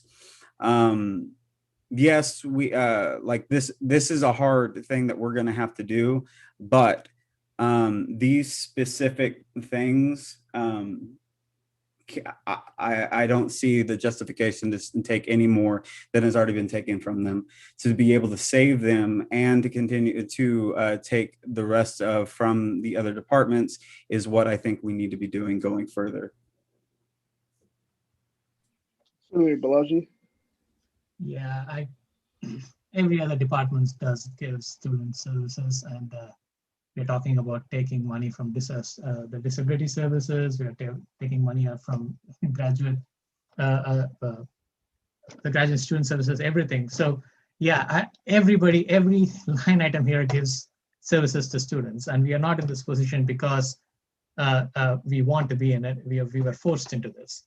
So EOF, fine. I'm okay with the EOF, but I'm still saying if Office of Disability Services is taking a cut, if the debate team is getting, not the debate team, sorry, if the rest of the student services are getting a cut, so does SGA has to, so does College of Fine Arts, and so does Sunflower, because we are in the situation which is not it's not out of our own fault. We are forced into this. Everybody has to shoulder that responsibility going forward, and to say that only these departments matter and the others don't, and while some of them are working on a very lean budget than say a $45,000 budget for college and fine arts programming, it makes no sense to me. I mean, it's not logical. So EOF is fine, and I still and every other department has to take a cut. And that way you're actually reducing the percentage you are taking a cut to, if you're not looking into that. I think it's if we include all those money which we are setting it aside now, that percentage level should go down. And that's a win-win for everyone. I don't know how we are not seeing that. It's a win-win in a situation we are in. So I would, yeah. I'm going to offer you something in a second, but Dr. Hall has her hand up, so we'll go to her, and then I will offer you a recommendation to use. Thank you. Yeah. So I just want to remind you all that student affairs departments had, I think we cut at least $75,000, if not $100,000 from our budgets last spring as it was. So I don't want you to think that we're sitting here on easy streak on pots of gold, but we made, and I, in consultation with all of you, made some really hard cuts to get us where we ended up. So please keep that in mind as we're moving forward. We've made big cuts as it is. Two. Go ahead. So I think a lot of those things you mentioned, especially like the disability services, and then what other ones you mentioned, I think they're under student affairs. Am I correct? Yes, sir. So then I think with those, then as mentioned, Dr. Hall knows those best. And then if they're the priorities, then those will not get cut. It's where the cuts can least impact students will be made, I'm assuming. Yeah. So then with those, then if Dr. Hall says like the student affairs can take those cuts, then let's let her figure out those cuts and we just make this cut on our end. I agree with you, David. We will do that, but I just want to make sure you know that student affairs has already made some cuts. And so to say that some should be held harmless because you made cuts, we've already made cuts too. So I'm just trying to get that out there for everybody. So Senator Balaji, what I would recommend, what you're trying to get to, but I think Martin's going to give you some parliamentary options for you to utilize. I would just move for a separation of the vote, which would divide each of those into individual votes for the group to decide on. So separating the 4 groups into 4 different votes and see if they pass or not. So that is what, if I were you, I would just say division of the vote, and then we'll divide the vote, which I assume is what you're going to say next. Yes, I was going to suggest that at first, to divide the EOF from the others. I was not very happy with that. So we can go forward with the EOF first, make it secure, and then we can discuss about the other things. So yeah, I mean, I would separate the EOF from others so that it doesn't get wrangled up in our discussions. Yeah, I'm completely fine with that. So there are no other speeches. We'll go ahead and vote first on locking in the EOF. So all in favor of keeping EOF where it's at, you can raise your hand. All right, I'll oppose. All right, seeing none. Do we do these individually, or do I also do these as a group individually? So all in favor of keeping College of Fine Arts programming where it is, you can raise your hand. All opposed. I believe that was 4-2. Okay? Yeah. All right. All in favor of keeping the sunflower where it is, you can raise your hand. All opposed. So that's a 3-3. Yeah, what do we do? We don't have anything written down for that. We did not decide how to break a tie. No, we didn't. Okay, well, we're just gonna skip that one until I figure out what we can do. All right. So all in favor of keeping SGA where it is, you can raise your hand. All opposed. That one was also a 4-2 in favor of the motion, Gabe. Do we call Ridja? What do we do? Well, no, because reality is right. This is just a recommendation to that we're making. So I don't know. I'm still thinking about it. Okay.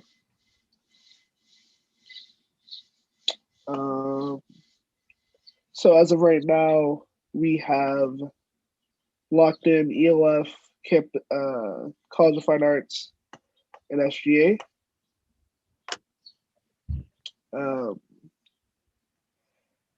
And so from here, I would, Gabe. So, all right, here I'm going to make some more suggestions, and right, you all ultimately can do what you feel, but let me just put it out there.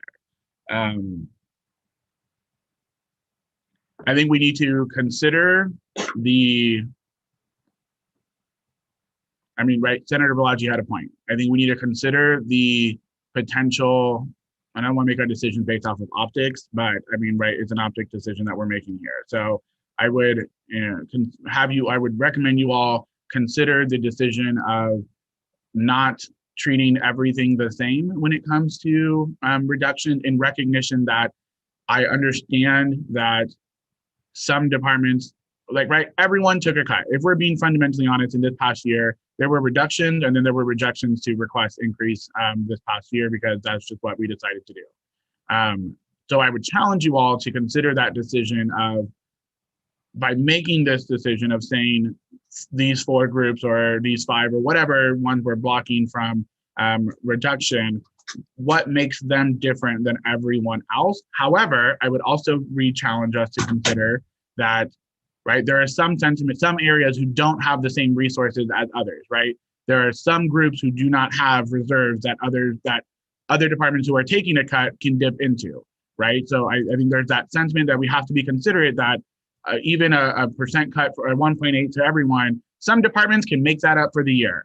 My hope is that they will just make the cuts to make the cut, but some departments can dip into their reserves to pay for it.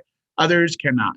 And I would just remind you all to think about that there are some reasons why some groups should be exempt from the cut, but there are some that, right, when we started this whole process in the spring, we made a commitment to, and I'm going to use this word and put it in quotes because I don't necessarily like using this word, but we made a commitment to, we made a commitment to reduce legacy funding. Of just because it's been on the books for years doesn't mean we had to continue to fund it. And in this environment, in this perspective, you are not representing your individual constituents in this decision. You are collectively helping student government solve a problem that we are now in. So I don't want you to be in a position to say, because you are a graduate senator, and I'm just going to pick on you, Balaji, I'm going to go on every, right? Just because you're a graduate senator, you're not representing graduate students in this space. Because you're a fine arts senator, you're not representing fine arts in this space. So I think I would just consider us, or have us reconsider that notion of, I recognize no one is going to like a cut. No one is going to like a budget cut. I recognize there goes our 3-year plan of the cycle for student fees because I imagine everyone's going to come back next year to ask for more money that we don't have. However, what is going to get us through this time now, my opinion, you may all disagree, you may hate me about it later, but right, trying to think some different thoughts here. I don't know. I'm just putting it out there. Let us just make the 1.8% cut for everyone and everyone figure out how to deal with it and gives us more time to figure out how we're going to address the situation later on. Because you have, again, I'm going to put it out there again. You are using $220,000 from your reserves. That is a problem you're going to have to deal with in the spring. That is an issue we're going to have to revisit when time comes. And let me ask this question for our friends in the budget office, because it's probably going to make it worse. We still have a budget shortfall of this year, don't we? Of fiscal year 2022, or is that zeroed out? We should be balanced. We should be balanced. Okay. It all depends on what the Final credit enrollment. hours Okay. look like. We don't have anything on that. Okay. So like best guess estimate, like we should be fine, theoretically, maybe. I wouldn't say that because our credit out, the daily report that we get on credit hours and head count indicate that we're down around 5% from last year. Okay. And the student fees budget was adopted essentially on the perspective that we'd be kind of flat. Right. But I would also Sorry, say I'm in a that meeting. these reports are often misleading until we get closer to the 20th census day, which is even after the session starts. Okay. And looking at these reports today and thinking that the gospel has never been Right. things. Well, gosh, that's only right. That'd make it so much easier. So, right, the reality of there's some additional things that are gonna be on our table next year or in the spring to address as well. So, my sentiment, my advice is we still have to ultimately get this approved by the Senate, and I would challenge us to consider. It's a whole new Senate, so I have no idea how they are going to think about the decisions we're making, but I would challenge you all to deeply consider just providing the equal cut to everyone, and we can figure out a way to deal with the future after that. Again, I don't know. I'm just putting it out there as a challenge for you all to think about and to consider as best decisions moving forward, simply because, right, this is the boat we're in now. I have a question. So you mentioned that there is potential funds in the foundation that could be used to cover some SGA expenses. Only for scholarships. Only for scholarships. Okay. Usually there's strings attached to how those funds. Yeah. Then if this is this big of an issue right now, is it possible to decrease some from the SGA scholarship to cover the 3 items we do not want touched, and then use that money to cover the scholarship that would be decreased? If that makes sense. I would still say, yes, you could take the money from EOF, but I would still challenge you all to still issue the same percent cuts across the board, Including UF or not UF? not a EOF. And the other piece we put out there, right, I think we're assuming not all of EOF is scholarship. So I think I want to remind folks to remember that not every single dollar in EOF is directly going to scholarship. Some of them are just to support student salaries who are, meeting the 4 criteria. Not everything in there is scholarship money. Because I would also recommend, and they're probably going to be mad at me later, we have $10,000 in study abroad, but no one is leaving anywhere. You still can't travel abroad. So there's 10 grand right there to be able to address and to recoup in other places. So I would challenge us not to just say, let's not take EOF dollars, because not everything is scholarship. And some of those dollars won't be used this year anyway, because you can't do it. Right? If you all read the letter from Amy, the sentiment was they still can't study abroad anyways. So then, are you saying? I'm not saying anything, but I'm bringing attention to you all on something. I do. Okay, so I do like the idea of going back to UF, because I read the letters, and then from debate from some of the cultural ambassador programs, they said if they could cut 1 or 2 scholarships. So I'm saying then why debate could do it. Yeah. So why not we do that and just put that into it and then see where we land there? Because that's what I would like to do. And sorry that I'm reversing all of it back to where we were, but there are 2 people's hands up, so let's go to them, and then we can see where people are feeling. Senator Balaji. So so my understanding is there are some reserve dollars under EOF funding. Is that right? Would you ask? Sorry. There are some reserves in the EOF funding. No, what I'm saying is that from EOF specifically, that not everything there is scholarship money. Some of them are program dollars that are fall into the category of EOF dollars, but some of those dollars also probably won't be used or have already been offered up as a potential cut if necessary. So, right, if you all read some of those impact statements, some of those departments or some of those areas understood if we made a cut that they would just make the adjustment and figure out how to do it. So I don't want to suggest necessarily exclude EOF. Now, I would say let's exclude EOF that are pure scholarship because there are some that are pure scholarship. And according to Director Surrender, some of those dollars have already been earmarked, so I would not touch those. But there are some that are not, and I wouldn't want us to categorize them all from that sentiment as well. Okay, so Gabe, can I add something to that as well? Yeah. I would say that if you're going to cut it and you're going to cut it for even the scholarships, then if you cut it across the board, then we will do the same thing. We will not take away scholarships from somebody who's already had it committed. We will supplement from somewhere else. So we will look to see, because, inevitably between the fall and spring semester, students graduate or, there's things that happen where additional funds come back into the pool. So we will hold, if there's cuts across the board, I'm putting that out there that in terms of the management of the scholarships that we are held accountable for, we will make that adjustment. We will not take anything from students who are already committed, but we will find resources if you cut. So, use that as another additional piece of information you can have if you're making these decisions. Doesn't that reduce the overall percentage? Hold on, Balaji. So if this is as well at the, let's say, a 1.6% range with an across-the-board reduction. The amount in the EOF funds is roughly around $3,600. If you look at any individual scholarship, the ranges from $7.07 up to $786 for historically underrepresented students. So my point is that the dollar amount overall is very small in comparison to the issue you're trying to address. So then, like with that, I think like I want to go back to what. Well, hold on, Balaji. Go ahead, Balaji. Yeah, that was going to be my next question is like, what is the percentage difference we are going to look at, even if we include EOF? But I think that answers my question.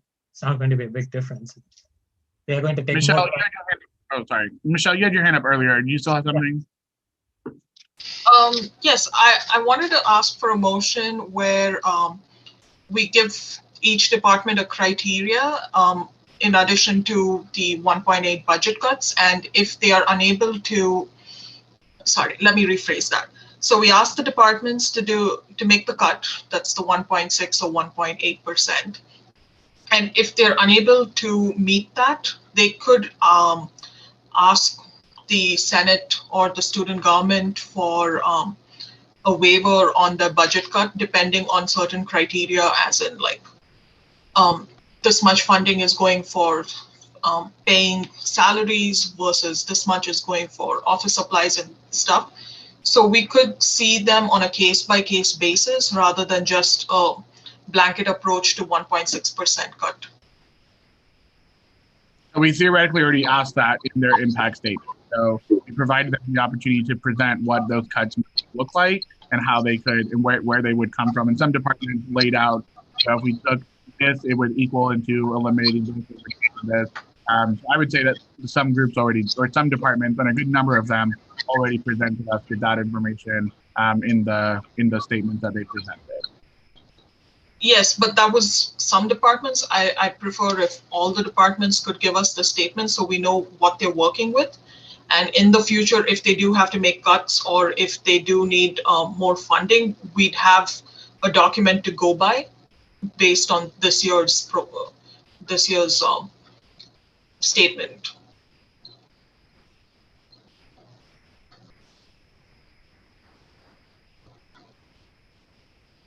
Right. I don't know whether I can talk.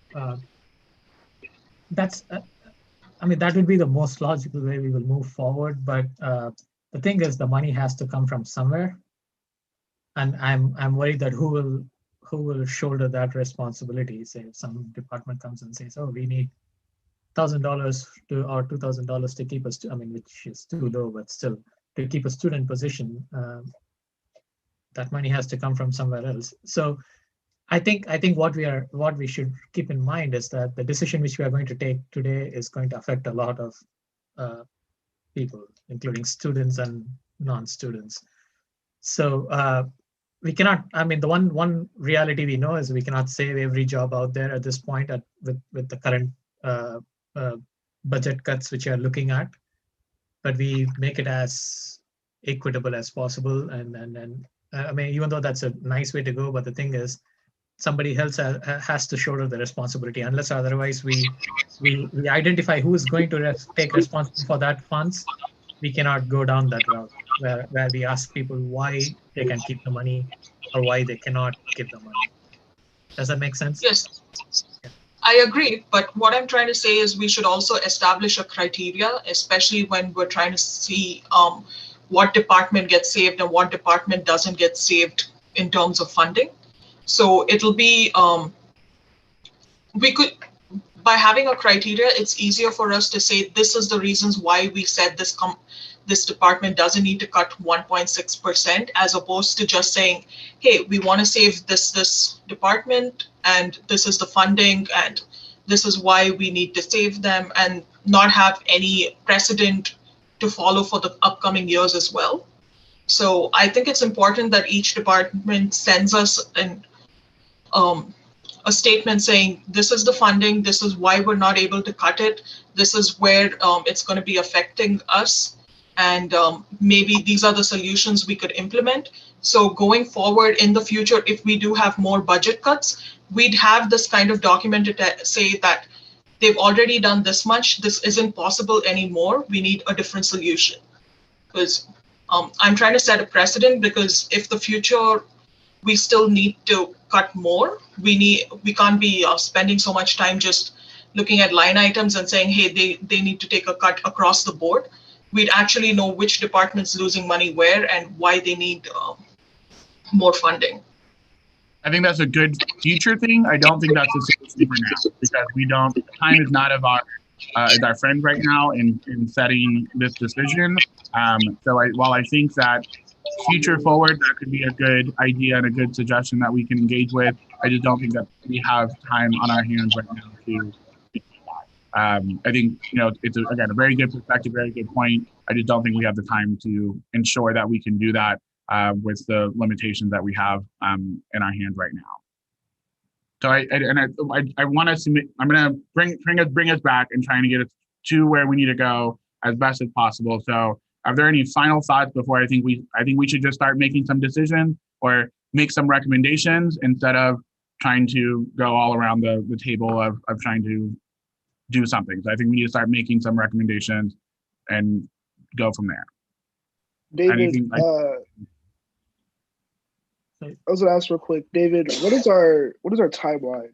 Like, do you estimate, if this decision needs to be made in the next month, or if this is something that Senate could take over for the end of the semester coming up?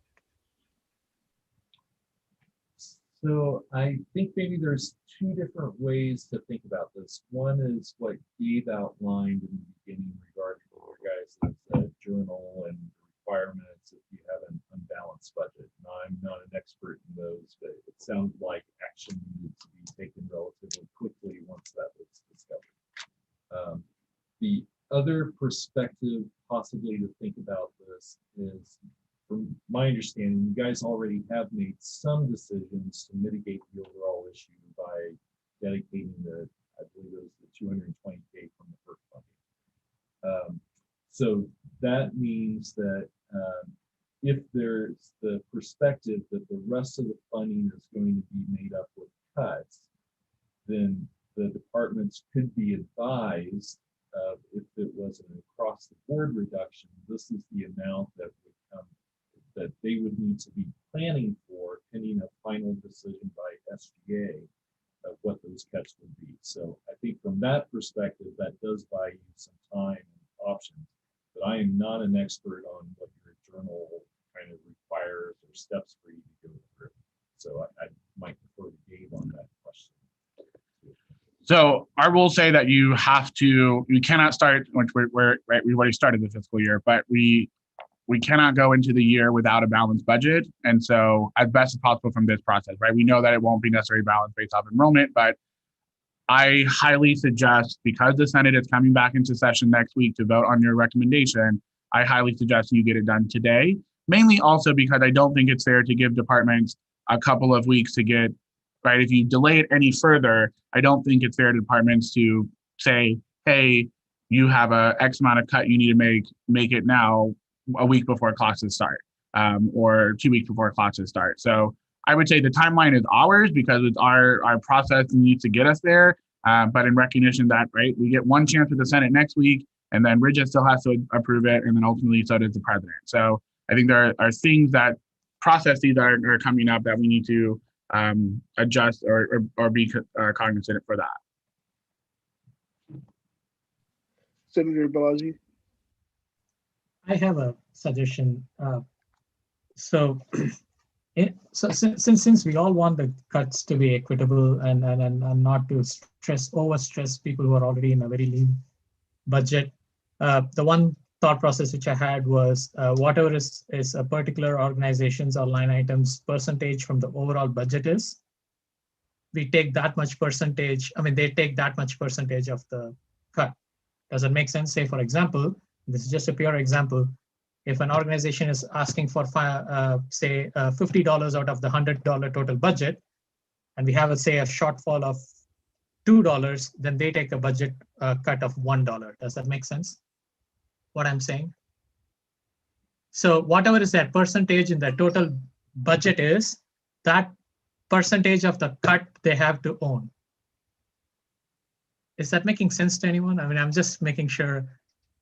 I'm lost. So, I'm not gonna. I don't okay, so for example, say there are 3 people and we have $90 or we have $100. Say the person A has 50, person B has say 20, and the person 3 has 30, right? And we have a budget shortfall of $10 approximately. So then the person A who has 50% of the total budget has to take 50% of the shortfall. That's $5. Got it. Hey guys, on that suggestion, the math essentially will work out exactly the same. It will, but the thing is, like, the person who is taking more money will be taking more of a cut than person who's taking less money from the students. Well, actually, they do that anyway based on the size of their budget, right? So if bigger budget times 1.8%, they're going to contribute more back just because of the size of their budget. So it works with what David's saying is it's the same math. It's just a different equation. So the math has already been done to get us that number. For each of the arms? It won't change the numbers that Jason and I have already presented. Oh, no. I mean, it won't change the overall numbers, but it will change how much each of the organization has to give up. No, it won't. It won't do that either.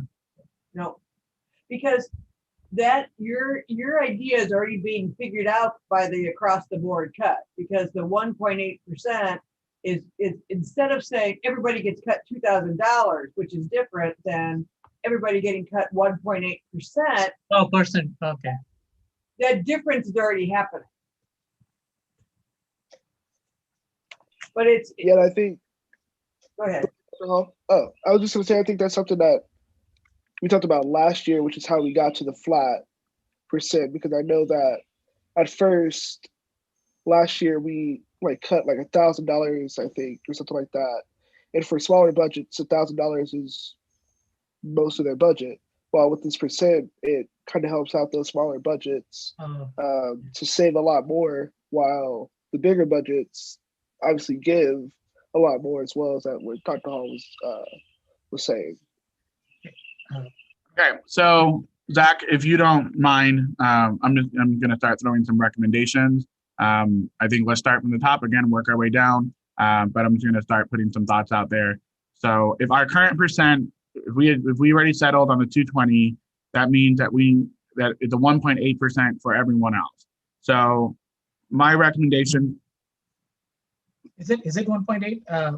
Because we protected some more. So if we don't protect those, That was I think it 1.8 was. with the exclusion of the sunflower and fine arts. yeah. Okay. So it will be So- less than that. Sorry. Hold on, we're going to put them back in. What about EOF? Same. Let's put 'em back in. But everything that. If I could make a suggestion, though, doing these calculations and the adjustments are not going to have a significant impact on the percent change. And it does take a while to do these calculations because we have no idea what direction you guys are going to go in these suggestions. If there's a way of coming to a consensus of what we want to consider, and then we can provide the information of what that would look like. This will, That makes more sense. if you're willing to do that, that will go much easier for Jason. So that number is 1.57%, putting everything back in play. Okay. So So here's my So- recommendation.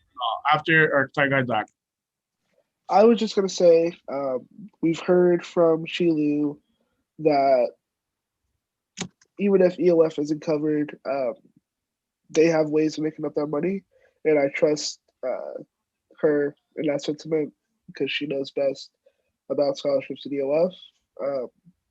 We also know that I also think that we're all in favor of letting student affairs handle all of their budgets internally. They just need the number that they have to work with. And based off of our agreement to use the 220 from HERF, I think it's best to just do I think it was like 1.6% across the board for everyone, no exclusions, and let student affairs deal with that as well. That's my thought. Gabe, you can. I was gonna suggest the same thing. If we settled on that, then let's just issue the 1.6 across the board.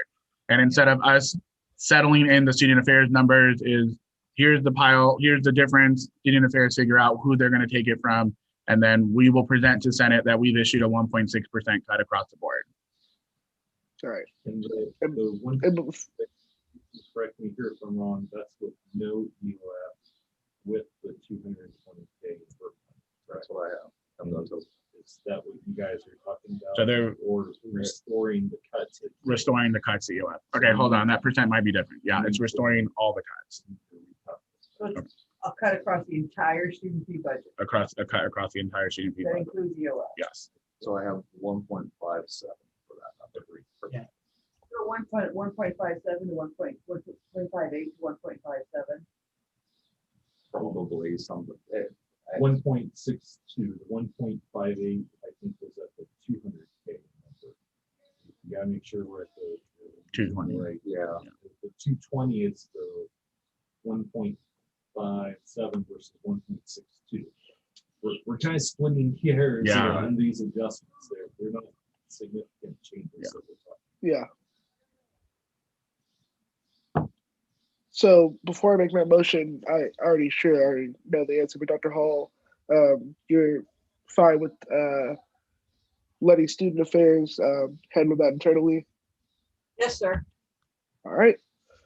That being And the only said, thing hey, Zach, the only thing I would say is the EOF cut is so little. You know, it's half of a percent difference, or is that what it is? 1.62 versus. So it's 5%. It's Versus 1.57. it's such a 0.5%. yeah, it's 0.5% difference. It doesn't seem like it. You know, I know that we want everybody to feel the pain, but wouldn't it just be just as easy if we just did a 1.62 cut for all across the board and let EOF be whole? What Yeah, I said is it's actually 500. Yeah, it's not a lot of money. Yeah. So got you. So with that being, Senator Balaji. Oh, I mean, I agree. I mean, we should just leave EOF where it is, and 1.62 across the board is, as much as it is painful, I think that's the most equitable way we can go forward with. Gabe, did you have something to say? I don't really like odd numbers. Like 1.62 bothers me, but we'll be fine. You'll be okay. It doesn't matter. That's gonna be some sense and cents get involved. Ugh. Listen. Okay, but before we let's continue, talk let's about make the sure budget office. we're all good with the same number and the same math, that spreadsheets are good, and then we're ready to go. So making sure that it's saving EOF, that it's a 1 point, what was it? 5.7. I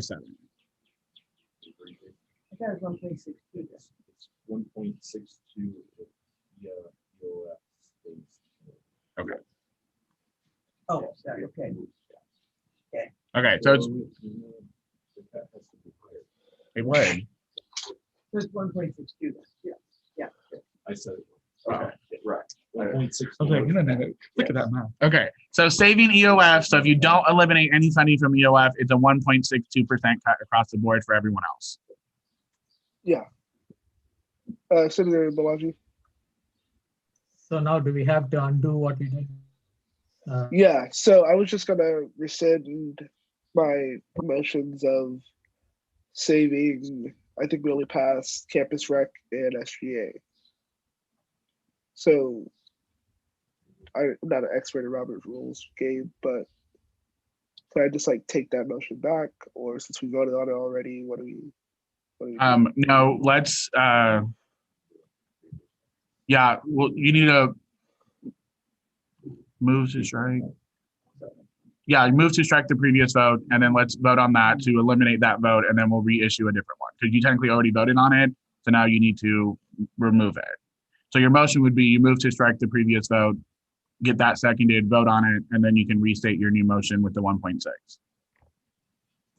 All right, so I move to strike the previous vote of saving Campus Rec and student government. Is there a second? Second. Seconded by Senator Kirk. I don't have a speech, and I'm not gonna let anyone else have a speech either. We've heard both sides already. So that being said, all in favor of this, you raise your hand. All opposed? Seeing none, this passes.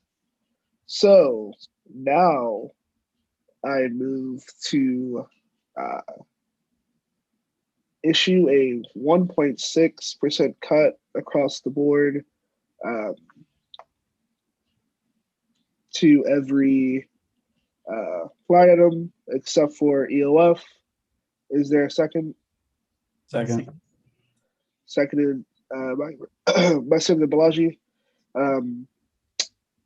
I don't have a speech for this, so we're just gonna go ahead and go. Or Senator Balaji. Just a quick question. We did rescind the College of Fine Arts too, right? Because I just heard SGA in the last vote. Yeah, SGA and College of Fine Arts are that at the same. Just making sure. Okay. Thanks. Got you. But we can go ahead and go to the vote of issuing the 1.62% cut across the board and saving EOF. All in favor? All opposed? All right, and lastly, I move to request that student affairs make up their difference internally, and they report that number back to, I guess, me, the treasurer, or the Senate, one of those two. Would that be me or the Senate, Gabe? She can just report it to the office, so just us. Okay, so report it to student government. All in favor? All opposed? All right. Do I need to have one final vote, or is that good? That's it. So that includes the RIC budget then too, right? Yeah. but not the bond, just their main budget. Yeah. They voluntarily do it. Then they come last year with voluntary cut. It's coming lower.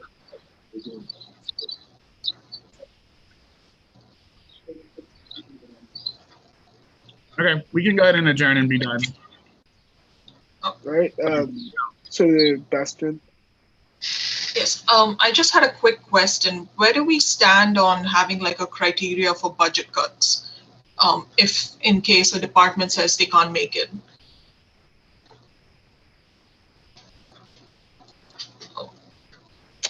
Just propose this at the next Senate meeting or just scrap that? My thought process is, and Gabe, correct me if I'm wrong, I don't think they have a choice, just because K-Board didn't approve it and they can't use money that they weren't approved for. And like I said, Gabe, correct me if I'm wrong. But.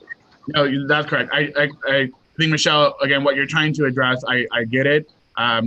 We don't have policy for that, and this group right here is not a policy making group. And just like Zach said, right, don't necessarily have a choice this time around.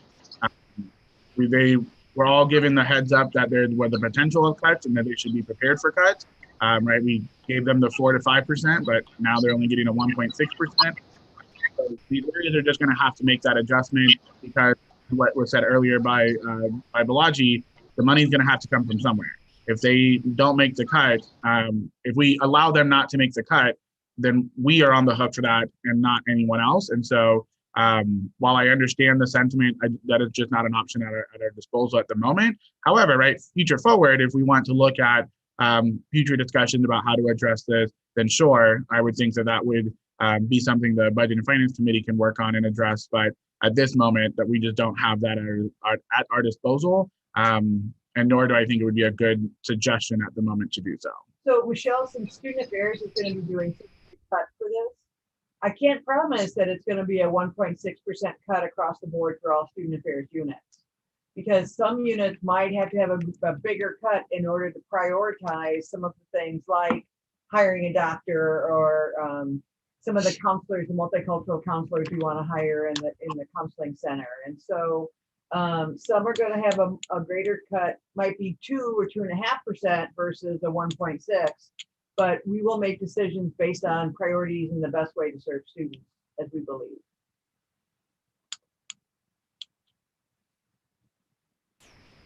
Thank you. Senator Balaji. I just want to just remind everyone that, I mean, even though we have accomplished what we want to do today, we are still on borrowed money at this point. And even if we do maintain the same level of funding, we will be out of business in 3 years.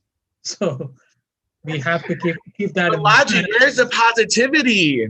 It's not about the positivity. It's what the numbers are telling me right now, right? Yeah. Numbers don't lie. So we have to keep that in mind, and the SGA has to up their lobbying game with the K-Bar and make sure that we meet those shortfalls going forward, and that will be up for the administration to do it. And I just want to remind everyone that, I mean, we are still on borrowed time at this point of time, even though we have done what we are supposed to do today. Balaji, we'll draft you in the spring when we want to start going out, talk to those K-Board folks. But I think that's a good sentence and a good point that Senator Balaji is bringing up. And right, we will share that with the Senate so that they know that information. However, I would also, right, the words that I'm going to use next week is our hands are tied, and this is going to get us through this now, and then we can spend the time to address it moving forward, knowing that inevitably, right, like, yeah, we are $220,000 now in the hole from just the base budget that we'll have to address moving forward. But that is for us to worry about later this semester before we jump into student fees. So, you know, if you join the student fees committee next year, you're gonna have a great time figuring this out. Yay! Some of you don't have a choice, but others do. All right, let's go ahead and adjourn so we can wrap up.